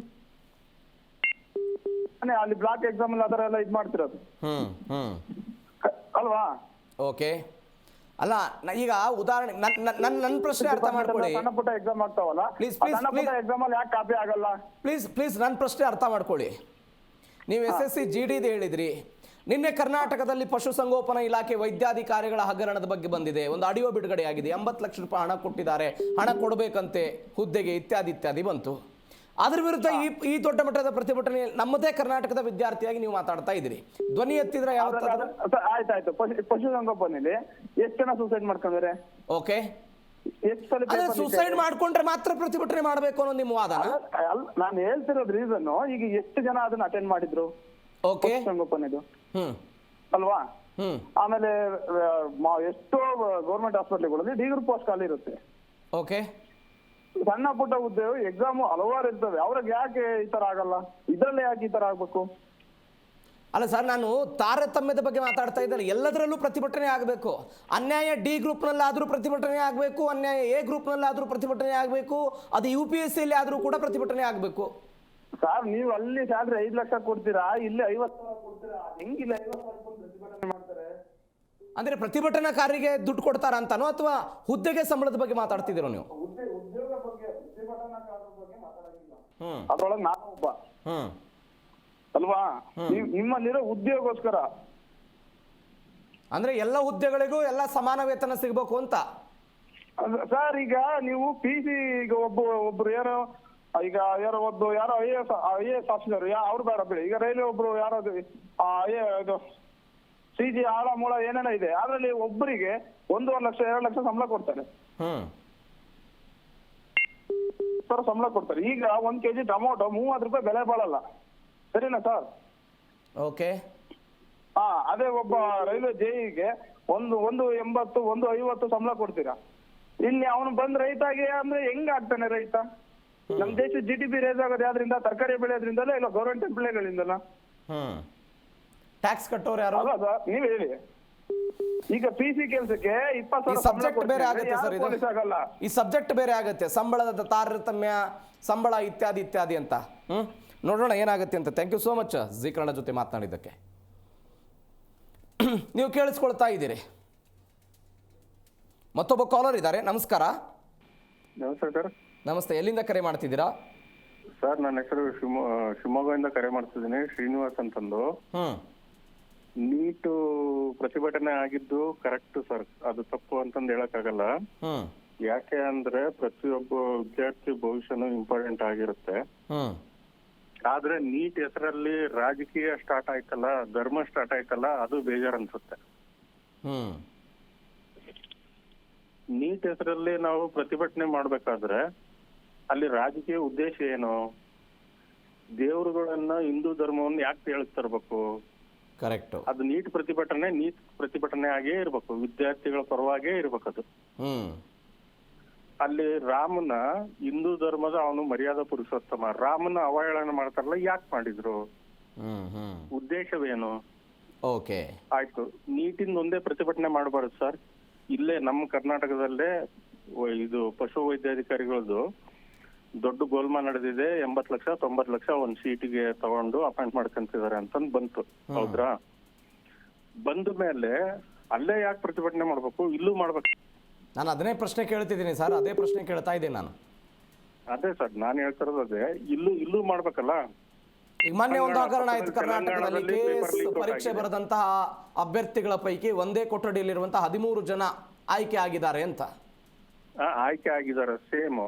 ಅದು ಹೆಂಗ್ ಆಯ್ಕೆ ಆಯ್ತು ಸರ್? ಅದು ಎಲ್ಲ ಪೇಮೆಂಟ್ ಲೆಕ್ಕದಲ್ಲೇ ನಡೆಯುತ್ತೆ. ಅಂದ್ರೆ ಬಡ ವಿದ್ಯಾರ್ಥಿಗಳು ರಾತ್ರಿ ಆಗಲು ಓದಿ ಮಾಡಿದ ಪರೀಕ್ಷೆ ಬರೆದು ಎಕ್ಸಾಮ್ ಅಲ್ಲಿ ಬರೆದು ಪಾಸ್ ಆದ್ರೂ ಕೂಡ ಅವರಿಗೆ ಸರ್ಕಾರಿ ಜಾಬ್ ಅನ್ನೋದು ಮತ್ತು ಮರೀಚಿಕೆ ಆಗಿರುತ್ತೆ. ದುಡ್ಡಿದ್ದವ್ರಿಗೆ ಸರ್ಕಾರಿ ಜಾಬ್ ಅನ್ನಂಗ್ ಆಗಿದೆ ಪರಿಸ್ಥಿತಿ. ದುಡ್ಡು ಯಾರ ಹತ್ರ ಇದೆಯೋ ಅವನು ಸರ್ಕಾರಿ ಜಾಬ್ ಅನ್ನು ಕೊಂಡ್ಕೊಂತಿದ್ದಾನೆ. ನೀವು ಪ್ರತಿಭಟನೆ ಬಗ್ಗೆ ಮಾತಾಡಿದ್ರಲ್ಲ, ನಿಮ್ಮ ಅಭಿಪ್ರಾಯದ ಪ್ರಕಾರ ಪ್ರತಿಭಟನೆ ಹಾದಿ ತಪ್ಪಿತ್ತ ನೀಟ್ ವಿರುದ್ಧದ ಹೋರಾಟದ ವಿಚಾರದಲ್ಲಿ? 100% ನೀಟ್ ಪರೀಕ್ಷೆ ಅದೇನು ಅದು 100% ಹಾದಿ ತಪ್ಪಿದೆ ಸರ್. ಅದು ಯಾವ ತರ ಇರ್ಬೇಕಿತ್ತು ಅಂದ್ರೆ ವಿದ್ಯಾರ್ಥಿಗಳ ಪರವಾಗಿರ್ಬೇಕಿತ್ತು, ವಿದ್ಯಾರ್ಥಿಗಳ ಭವಿಷ್ಯತ್ತಿಗೋಸ್ಕರ ಇರ್ಬೇಕಾಗಿತ್ತು. ಅವ್ರು ಅದನ್ನೇ ಹೇಳಿದ್ರಲ್ಲ, ವಿದ್ಯಾರ್ಥಿಗಳ ಏನ್ ಮಾಡ್ತಾ ಇದೀವಿ ಸರ್. ಅವ್ರ ಪ್ರತಿಭಟನೆ ಮಾಡೋದಕ್ಕೆ ನಮ್ದು ಕೂಡ ಸಂಪೂರ್ಣವಾದ ಬೆಂಬಲ ಐತೆ. ಯಾಕೆ ಈ ತರ ಆಯ್ತು ಅಂದ್ರೆ ಕೆಲವು ರಾಜಕೀಯ ವ್ಯಕ್ತಿಗಳು, ಕೆಲವು ಹಿಡನ್ ಅಜೆಂಡಾಗಳು, ಕಾಣದ ಶಕ್ತಿಗಳು ಅಲ್ಲಿ ಕೈ ಹಾಕಿ ಆ ಪ್ರತಿಭಟನೆನ ಬೇರೆ ದಿಕ್ಕಿಗೆ ತಗೊಂಡು ಹೋಗಕ್ಕೆ ಸ್ಟಾರ್ಟ್ ಮಾಡಿದ್ರು. ಈಗ ನಿನ್ನೆ ಧರ್ಮೇಂದ್ರ ಪ್ರಧಾನ್ ಅವರು ರಾಜೀನಾಮೆ ಪತ್ರ ಬರೆದಿದ್ದಾರಲ್ಲ, ಆ ರಾಜೀನಾಮೆ ಪತ್ರದಲ್ಲಿ ಒಂದು ಲೈನ್ ಉಲ್ಲೇಖ ಮಾಡಿದ್ದಾರೆ ಅವರು. ಈ ಪ್ರತಿಭಟನೆಯ ಹಂತ ಮತ್ತೊಂದಕ್ಕೆ ಹೋಗ್ತಾ ಇತ್ತು, ಇದನ್ನ ದೇಶ ವಿರೋಧಿ ಕೃತ್ಯಗಳು ಬಳಸಿಕೊಳ್ಳುವಂತಹ ಸಾಧ್ಯತೆ ಇತ್ತು, ಈ ಕಾರಣಕ್ಕಾಗಿ ರಾಜೀನಾಮೆ ಕೊಟ್ಟಿದ್ದೀನಿ ಅಂತ. ಸರಿ ಹೇಳಿದಾರೆ ಸರ್ ಅವರು ಹೇಳಿರೋದು ಸರಿ ಇದೆ. ನಿಮ್ ಪ್ರಕಾರ ಸರಿ ಇದೆ, ಆದ್ರೆ ತಮ್ಮನ್ನ ತಾವು ಮರಿ ಮಾಚ್ಕೊಳ್ಳೋ ಕಾರಣಕ್ಕಾಗಿ ಇದನ್ನ ಅವ್ರು ಟಾಂಟ್ ಮಾಡಿದ್ದಾರೆ ಅಂತ ಒಂದು ವಾದ. ಸರ್ ಈಗ ಯಾರು ಮರೆ ಮಾರ್ಚಕ್ಕಾಗಲ್ಲ. ಏನಾಗುತ್ತೆ ಗೊತ್ತಾ ಸರ್, ಈಗ ನೀಟ್ ಪ್ರತಿಭಟನೆ ಆಗಿರ್ಬೇಕಿತ್ತದು. ಓಕೆ, ಈಗ ಅಲ್ಲಿ ರಾಮನ್ ಬಗ್ಗೆ, ಶಿವನ್ ಬಗ್ಗೆ ನೋಡಿದ್ರ ಸರ್ ಪೋಸ್ಟ್ಗಳು, ಅವ್ರು ಇಟ್ಕೊಂಡಿದ್ ಪೋಸ್ಟ್ಗಳು, ಮೋದಿ ಅವ್ರದ್ದು ಭಾವಚಿತ್ರಕ್ಕೆ ಯಾವ್ಯಾವ ತರ ಅವರು ಹೆಡ್ಲೈನ್ ಹಾಕಿದ್ರು, ಯಾವ್ಯಾವ ತರ ಅದನ್ನ ಚಿತ್ರೀಕರಿಸಿದ್ರು ನೋಡಿದ್ರ ನೀವು? ಇದು ನೀಟ್ ಪ್ರತಿಭಟನೆ. ಇದು ಯಾರ್ದೋ ಕುಮ್ಮಕ್ಕಿಂದ ಮಾಡ್ತಾ ಇರೋದು. ಇದು ನೀಟ್ ಪ್ರತಿಭಟನೆ 100% ಅವ್ರು ವಿದ್ಯಾರ್ಥಿಗಳಾಗಿ 100% ಅವ್ರು ನೀಟಿಗೋಸ್ಕರನೇ ಪ್ರತಿಭಟನೆ ಮಾಡಿದ್ರೆ ಅದಕ್ಕೆ ದೇಶಾದ್ಯಂತ ಜನ ಬೆಂಬಲ ಮಾಡ್ತಾರೆ. ಅದನ್ ಬಿಟ್ಟು ಯಾರೋ ಕಾಣದ ಶಕ್ತಿಗಳು, ವಿದೇಶಿ ಫಂಡಿಂಗ್ ಪೆಡ್ಲರ್ಗಳು ಅವ್ರು ಮಾತು ಕಟ್ಕೊಂಡು ದೇಶದಾಗೆ ಅರಾಜಕತೆ ಸೃಷ್ಟಿ ಮಾಡ್ಬೇಕು ಅಂತಂದ್ ಏನ್ ಹೊರಟಿದಾರಲ್ಲ, ಇವ್ರಿಗೆ ಇವತ್ತು ಜಯ ಆಗಿರ್ಬೋದು, ಮುಂದೊಂದ್ ದಿನ ಇವ್ರಿಗೆಲ್ಲ ತಕ್ಕ ಶಿಕ್ಷೆ ಇದ್ದೇ ಇರುತ್ತೆ. ನೋಡೋಣ ಏನಾಗುತ್ತೆ ಅಂತ. Thank you so much G Kannada ಜೊತೆ ಮಾತನಾಡಿದ್ದಕ್ಕೆ. ಮತ್ತೊಬ್ಬ ಕಾಲರ್ ಇದ್ದಾರೆ. ನಮಸ್ಕಾರ ಸರ್. ನಮಸ್ಕಾರ. ನಮಸ್ತೆ, ಎಲ್ಲಿಂದ ಕರೆ ಮಾಡ್ತಿದ್ದೀರಾ ಸರ್? ಮೈಸೂರಿಂದ. ಸರ್, ಇದು ನೀಟಲ್ಲಿ 24 ಲಕ್ಷ ವಿದ್ಯಾರ್ಥಿಗಳು ಬರೆದವ್ರ. ಅದ್ರಲ್ಲಿ ಯಾರಾದ್ರೂ ಈ ಮಿನಿಸ್ಟರ್ ಮಕ್ಕಳಿದಾರ, ಇಲ್ಲ ಎಲ್ಲ VIP ಮಕ್ಕಳಿದಾರ, IPS IAS ಮಕ್ಕಳಿದಾರ? ಇರ್ತಾರೆ. ಹಲೋ, ಇರ್ತಾರೆ ಸರ್, ಇರ್ತಾರೆ.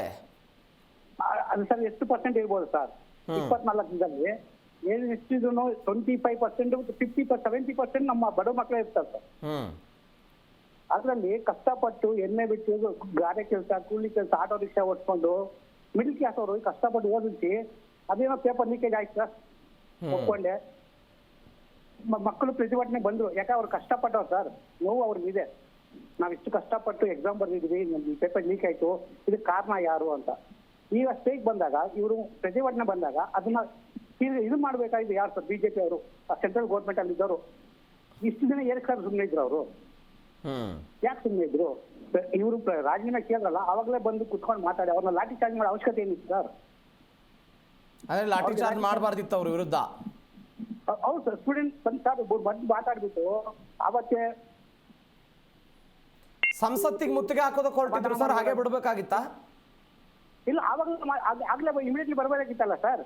ಪ್ರತಿಭಟನೆ ಬಂದಾಗಲೇ ಏನಾದ್ರು ಒಂದು ಬಂದು ಮಾತಾಡ್ಬೇಕಾಗಿತ್ತು, ಪ್ರಧಾನಮಂತ್ರಿ ಮಾತಾಡ್ಬೇಕಾಗಿತ್ತು. 1 ತಿಂಗಳು ಪ್ರಧಾನಮಂತ್ರಿ ಮಾತಾಡೇ ಇಲ್ವಲ್ಲ ಸರ್. ಇದಕ್ಕೆ ಕಾರಣ ಆಕ್ರೋಶ ಇನ್ನೂ ಜಾಸ್ತಿ ಆಯ್ತಲ್ಲ ಸರ್ ಮಕ್ಕಳಲ್ಲಿ. ಆಗ್ಲೇ ಇವ್ರು ಬಂದು ಸಮಾಧಾನ ಮಾಡಿ ಏನಾಗಿದ್ದು ಏನೋ ಇವ್ರಂದ್ರು ಫೀಸ್ ರಿಟರ್ನ್ ಮಾಡ್ತೀವಿ ಅಂದ್ರು, ಯಾರಿಗೂ ಬಂದಿಲ್ಲ.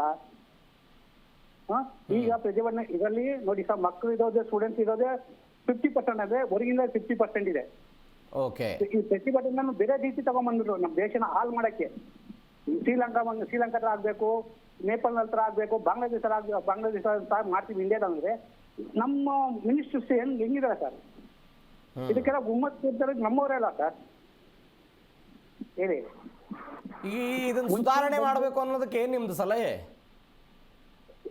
ಸರ್ ಇದು ತುಂಬಾ ಹೋಗಿದೆ, ಇದರಲ್ಲಿ ತುಂಬಾ ಕೈವಾಡಗಳಿವೆ, ಹಿಂದ್ಗಡೆ ಕಣ್ಣು ಕಾಂದಿರೋ ಕೈವಾಡಗಳು ತುಂಬಾ ಇದೆ. ನಮ್ಮ ದೇಶದಲ್ಲಿ ಎಕಾನಮಿಕ್ ಎಲ್ಲ ವೀಕ್ ಮಾಡ್ಬೇಕು ಅನ್ನೋ ಕಾರಣವಿದೆ. ಸ್ಟೂಡೆಂಟ್ಸ್ ನ ಇದು ಮೊನ್ನೆ ಮಾತಾಡಿದ್ರು ಪ್ರಧಾನಮಂತ್ರಿ ಅವರು, ತುಂಬಾ ನೋವು ಇತ್ತು.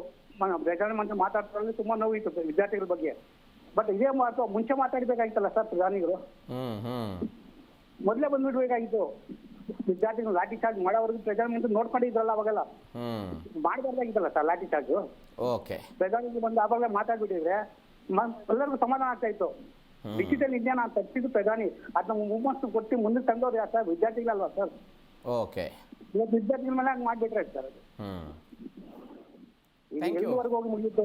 ಇದು ವಿದ್ಯಾರ್ಥಿಗಳು ನೋಡಿ ಸರ್, ಬಾಂಗ್ಲಾದೇಶ ತರ ಮಾಡ್ಬೇಕು, ಇದು ತರ ಮಾಡ್ಬೇಕು, ನಾವು ಶ್ರೀಲಂಕಾ ತರ ಮಾಡ್ಬೇಕಂತ ನಾವು ವಿದ್ಯಾರ್ಥಿಗಳು ಹೇಳಿಲ್ಲ ಸರ್.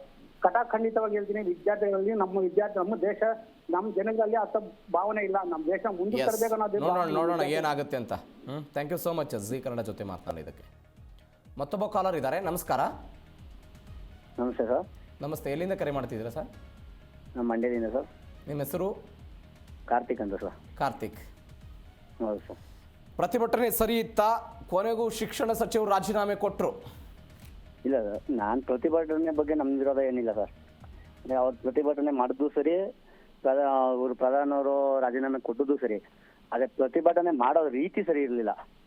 ಯಾಕೆ ಸರ್? ಅಲ್ಲಿ ನೋಡಿದ್ರಲ್ಲ ನೀವು, ಎಷ್ಟೊಂದು ವಿಡಿಯೋಗಳು ನಿಮ್ಮ ನ್ಯೂಸ್ ಚಾನಲ್ ನಾನು ನೋಡಿದ್ದೀನಿ, ತುಂಬಾ ನೋಡಿದ್ದೀನಿ. ಯಾವ್ಯಾವ ತರ ಪೋಸ್ಟರ್ ಹಿಡಿದಿದ್ರು, ಯಾವ್ಯಾವ ತರ ಪೊಲೀಸವ್ರಿಗೆ ಯಾರು ಹೊಡೆದ್ರು, ಮತ್ತೆ ಯಾವ ತರ ಮಾಡಿದ್ರು. ಈಗ ವಾಂಗ್ಚುಕ್ಕವ್ರು ಮಾಡಿದ್ರು, ಅವಾಗ ಯಾರು ಏನು ಆಗ್ಲೇ ಇಲ್ಲ. ಅವಾಗ ಅವ್ರು ಪ್ರತಿಭಟನೆ ಮಾಡಿದಾಗ ಏನು ಇಂಥ ಗಲಾಟೆಗಳು ಆಗ್ಲೇ ಇಲ್ಲ. ಏನಕ್ಕಾಗ್ಲಿಲ್ಲ? ನ್ಯಾಯನೀತಿಯಿಂದ ಹೋರಾಟ ಮಾಡ್ತಾ ಇದ್ರು ಅವರು. ಅವಾಗ ಏನು ಆಗ್ಲಿಲ್ಲ. ನಾನು ಹೇಳೋದು, ಇವತ್ತು ನೀವು ಜಸ್ಟ್ ನೀವು ಪ್ರತಿಭಟನೆ ಮಾಡ್ದೇಟ್ಕೆನೆ ಮೋದಿಯವ್ರು ಬಂದು ನೀವು ನಿಂತ್ಕೊಂಡು ಕೇಳ್ಬೇಕು ಅನ್ನೋ ತರ ಆಗ್ಬಿಟ್ರೆ, ಎಲ್ಲದಕ್ಕೂ ಸಣ್ಣ ಪುಟ್ಟದಕ್ಕೂ ಬಂದು ಗಲಾಟೆ ಮಾಡ್ತೀರಾ ನೀವು. ಎಲ್ಲದಕ್ಕೂ ಮೋದಿಯವ್ರು ಬಂದು ನಿಮ್ಗೆ ಉತ್ತರ ಕೊಡ್ತಾನೆ ಆದ್ರೆ ಎಷ್ಟು ಜನಕ್ಕೆ ಕೊಡ್ಬೋದು? ಎಷ್ಟು ಜನಕ್ಕೆ ಹೋಗ್ಲಿ ಹೇಳಿ, ಯೋಚನೆ ಮಾಡ್ಬೋದು ನಾವು. ಎಲ್ಲ ತಕ್ಷಣಕ್ಕೆ ಹಾಕ್ಬೇಕು ಅನ್ನೋದು ಸುಳ್ಳು.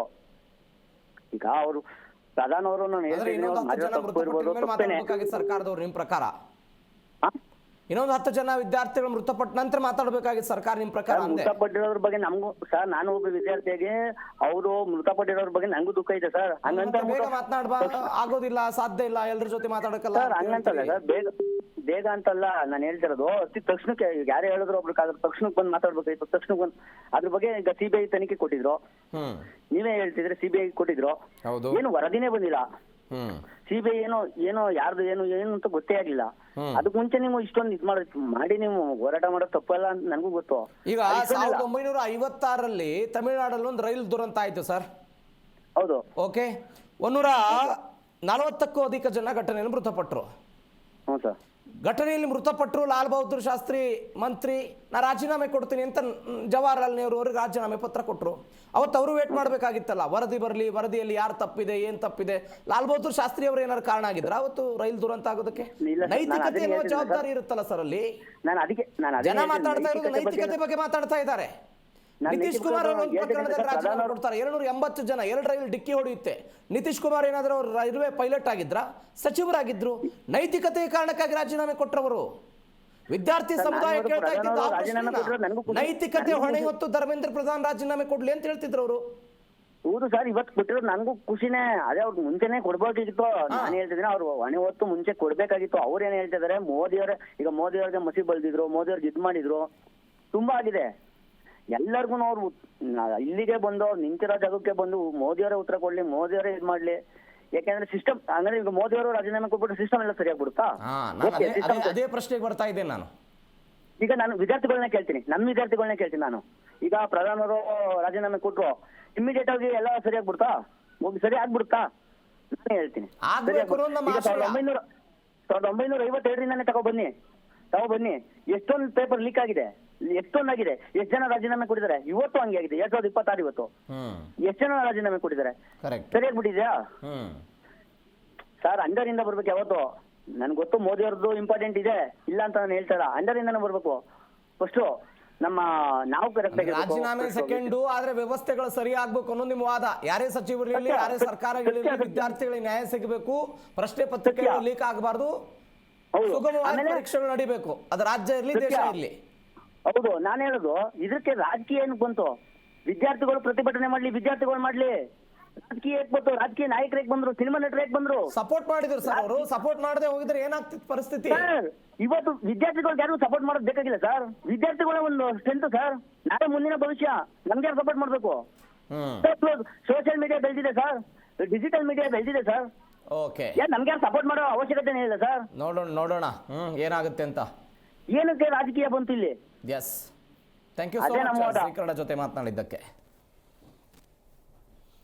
ಅನೇಕ ಜನರ ಮಾತುಗಳನ್ನು ಕೇಳಿಸ್ಕೊಳ್ತಾ ಇದ್ದೀರಿ. ಎಲ್ಲರ ಆಶಯ ಇದ್ದಿದ್ದು ಸುಧಾರಣೆ ಆಗಬೇಕು ಅನ್ನೋದೇ ಎಲ್ಲರ ಮಾತಾಗಿದೆ. ಈ ವ್ಯವಸ್ಥೆ ಸುಧಾರಣೆ ಆಗಬೇಕು. ಯಾರೇ ವ್ಯಕ್ತಿ ಸಚಿವರಾಗಿರಲಿ, ಯಾರದ್ದೇ ಸರ್ಕಾರ ಇರಲಿ, ಹಿಂದೆಯೂ ಕೂಡ ಪ್ರಶ್ನೆ ಪತ್ರಿಕೆ ಲೀಕ್ ಆಗಿತ್ತು, ಇವತ್ತು ಕೂಡ ಲೀಕ್ ಆಗ್ತಾ ಇದೆ, ನಾಳೆಯೂ ಕೂಡ ಆಗಲ್ಲ ಅಂತ ಏನು ಗ್ಯಾರಂಟಿ? ಅದಕ್ಕೊಂದು ಸರಿಯಾದಂತಹ ಕ್ರಮ ಬೇಕು, ಸರಿಯಾದಂತಹ ವ್ಯವಸ್ಥೆ ಬೇಕು. ಅದು ರಾಜ್ಯದ ಎಕ್ಸಾಮ್ಗಳಾಗಿರಲಿ, ಬೇರೆ ಬೇರೆ ಇಡೀ ದೇಶದಾದ್ಯಂತ ನಡೆಯುವಂಥ ಕೇಂದ್ರ ಸರ್ಕಾರದ ನೌಕರಿಯ ಎಕ್ಸಾಮ್ಗಳು ಕೂಡ ಆಗಿರಲಿ. ಇವತ್ತು ಪ್ರಹ್ಲಾದ್ ಜೋಶಿ ಅವರು ಬಂದಿದ್ದಾರೆ, ನಾಳೆ ಮತ್ತೊಬ್ಬರು ಬರ್ತಾರೆ. ಈ ಹಿಂದೆ ಬೇರೆದವರೆಲ್ಲ ಇದ್ದರು.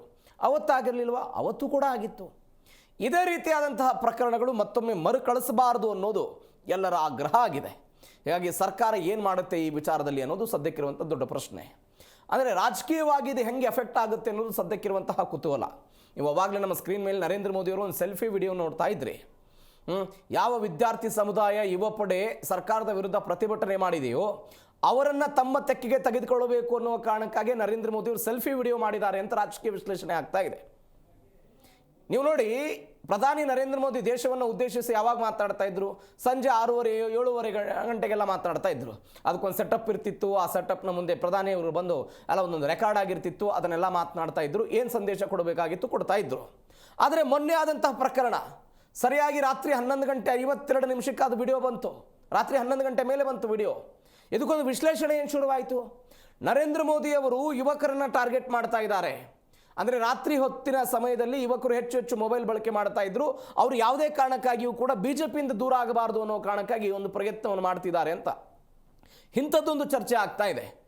ಯಾಕಂದರೆ ಉತ್ತರ ಪ್ರದೇಶದಂಥ ಒಂದು ದೊಡ್ಡ ರಾಜ್ಯದ ಚುನಾವಣೆ ಬರ್ತಾ ಇದೆ ಮುಂದಿನ ವರ್ಷ. ಉತ್ತರವನ್ನು ಗೆದ್ದವರು ದೇಶವನ್ನು ಗೆಲ್ತಾರೆ ಅನ್ನೋ ಮಾತಿದೆ ನಮ್ಮಲ್ಲಿ. ಅತಿ ಹೆಚ್ಚು ವಿಧಾನಸಭಾ ಕ್ಷೇತ್ರಗಳಿರುವಂತಹ ರಾಜ್ಯ. ಯೋಗಿ ಆದಿತ್ಯನಾಥ್ ಸರ್ಕಾರ ಇದೆ, ಮಣಿಪುರದಲ್ಲಿ ಬಿಜೆಪಿ ಸರ್ಕಾರ ಇದೆ, ಗೋವಾದಲ್ಲಿ ಬಿಜೆಪಿ ಸರ್ಕಾರ ಇದೆ, ಬೇರೆ ಬೇರೆ ಉತ್ತರಾಖಂಡ್ನಲ್ಲಿ ಬಿಜೆಪಿ ಸರ್ಕಾರ ಇದೆ. ಈ ಸರ್ಕಾರಗಳ ಅಸ್ತಿತ್ವಕ್ಕೆ ನಾಳೆ ಏನು ಬರುತ್ತೆ? ಇದರ ವಿರುದ್ಧ ಓಟ್ ಹಾಕ್ತಾರಾ ಅಥವಾ ಮತ್ತೊಮ್ಮೆ ಮೋದಿ ನಾಯಕತ್ವವನ್ನು ಬೆಂಬಲಿಸಿ ಓಟ್ ಹಾಕ್ತಾರ ಅನ್ನೋ ಸದ್ಯಕ್ಕಿರುವ ಪ್ರಶ್ನೆ. ನಾವು come to again Dharmendra Pradhan ವಿಚಾರಕ್ಕೆ ಬರೋಣ. ನಾವು ಅವಾಗಲೇ ನೋಡ್ತಾ ಇದ್ವಿ ಧರ್ಮೇಂದ್ರ ಪ್ರಧಾನ್ ಮೋದಿ ಅವರಿಗೆ ಅತ್ಯಾಪ್ತರು ಅಂತ. ನಮಗೆಲ್ಲ ನೆನಪಿದೆ, 2014 ಲೋಕಸಭಾ ಚುನಾವಣೆಗೂ ಮೊದಲು ನರೇಂದ್ರ ಮೋದಿಯವರು ಗುಜರಾತ್ನ ಮುಖ್ಯಮಂತ್ರಿ ಆಗಿದ್ದರು. 2012 ಒಂದು ಗೋವಾದ ಒಂದು ಪಂಚತಾರ ಹೋಟೆಲ್ನಲ್ಲಿ ಒಂದು ಸಭೆ ಆಗುತ್ತೆ. ಆ ಸಭೆಯ ಉದ್ದೇಶ ಏನು? ಯಾರು ಮುಂದಿನ ನಾಯಕತ್ವ, ಪ್ರಚಾರ ಸಮಿತಿ ಅಧ್ಯಕ್ಷರನ್ನಾಗಿ ಯಾರು ಮಾಡಬೇಕು ಬಿಜೆಪಿಯದ್ದು ಅನ್ನೋದು ಈ ಒಟ್ಟಾರೆ ಸಭೆಯ ಉದ್ದೇಶ ಆಗಿತ್ತು.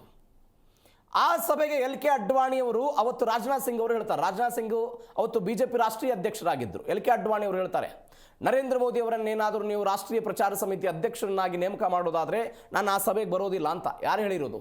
ಬಿಜೆಪಿಯ ಹಿರಿಯ ನಾಯಕರಾಗಿದ್ದಂಥ LK ಅಡ್ವಾಣಿ ಅವರು ಹೇಳಿದರು. ಆದರೆ ಅಂತಹ ಹಿರಿಯ ಘಟಾನುಘಟಿ ನಾಯಕರೇ ಮೋದಿಯವರ ವಿರುದ್ಧ ಅವತ್ತು ಅಭಿಪ್ರಾಯ ಹೊರ ಹಾಕಿದಾಗಲೂ ಕೂಡ ಧರ್ಮೇಂದ್ರ ಪ್ರಧಾನ್ ಅವರು, ಆಗಷ್ಟೇ ರಾಜ್ಯಸಭಾ ಸಂಸದರಾಗಿದ್ದಂಥ ಧರ್ಮೇಂದ್ರ ಪ್ರಧಾನ್ ಯುವ ಮೋರ್ಚಾ ರಾಷ್ಟ್ರೀಯ ಅಧ್ಯಕ್ಷರಾಗಿರ್ತಾರೆ, ಎಲ್ಲವೂ ಆಯಿತು. ಅವತ್ತು ಮೋದಿಯವರನ್ನು ಬೆಂಬಲಿಸ್ತಾರೆ. ಮೋದಿಯವರನ್ನು ಬೆಂಬಲಿಸಿ ಅವತ್ತು ಅವರ ಜೊತೆಗೆ ಇದ್ದಂತಹ ವ್ಯಕ್ತಿ ಇವತ್ತು ಅವರದ್ದೇ ಸಂಪುಟದಿಂದ ರಾಜೀನಾಮೆ ಕೊಟ್ಟಿದ್ದನ್ನು ನೋಡ್ತಾ ಇದ್ದೇವೆ.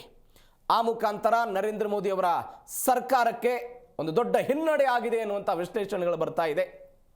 ಆದರೆ ರಾಜೀನಾಮೆಯನ್ನು ಮೊದಲೇ ಕೊಡಬೇಕಾಗಿತ್ತು, ಆದರೆ ರಾಜೀನಾಮೆ ಕೊಡೋದು ಸ್ವಲ್ಪ ತಡವಾಯಿತು ಎನ್ನುವಂತಹ ವಿಚಾರಗಳು ಕೂಡ ಕೇಳಿ ಬರ್ತಾ ಇದೆ. ಇದರ ಅಂತಿಮ ಫಲಿತಾಂಶ ಏನು, ಮತದಾರ ಚುನಾವಣೆಯಲ್ಲಿ ಏನು ಉತ್ತರವನ್ನು ಕೊಡ್ತಾನೆ ಅನ್ನೋದೇ ಈ ಒಟ್ಟಾರೆ ಬೆಳವಣಿಗೆ ಉತ್ತರ ಆಗಿರುತ್ತೆ. ಹೀಗಾಗಿ ಏನಾಗುತ್ತೆ ಕಾದು ನೋಡೋಣ. ಇದರೊಂದಿಗೆ ಇವತ್ತಿನ ಮೆಗಾ ಸುದ್ದಿಯನ್ನು ಮುಗಿಸ್ತಾ ಇದ್ದೀನಿ. ನೋಡ್ತಾ ಇರಿ ಜೈ ಕನ್ನಡ ನ್ಯೂಸ್, ಸತ್ಯವೇ ಸುದ್ದಿಯ ಜೀವಾಳ.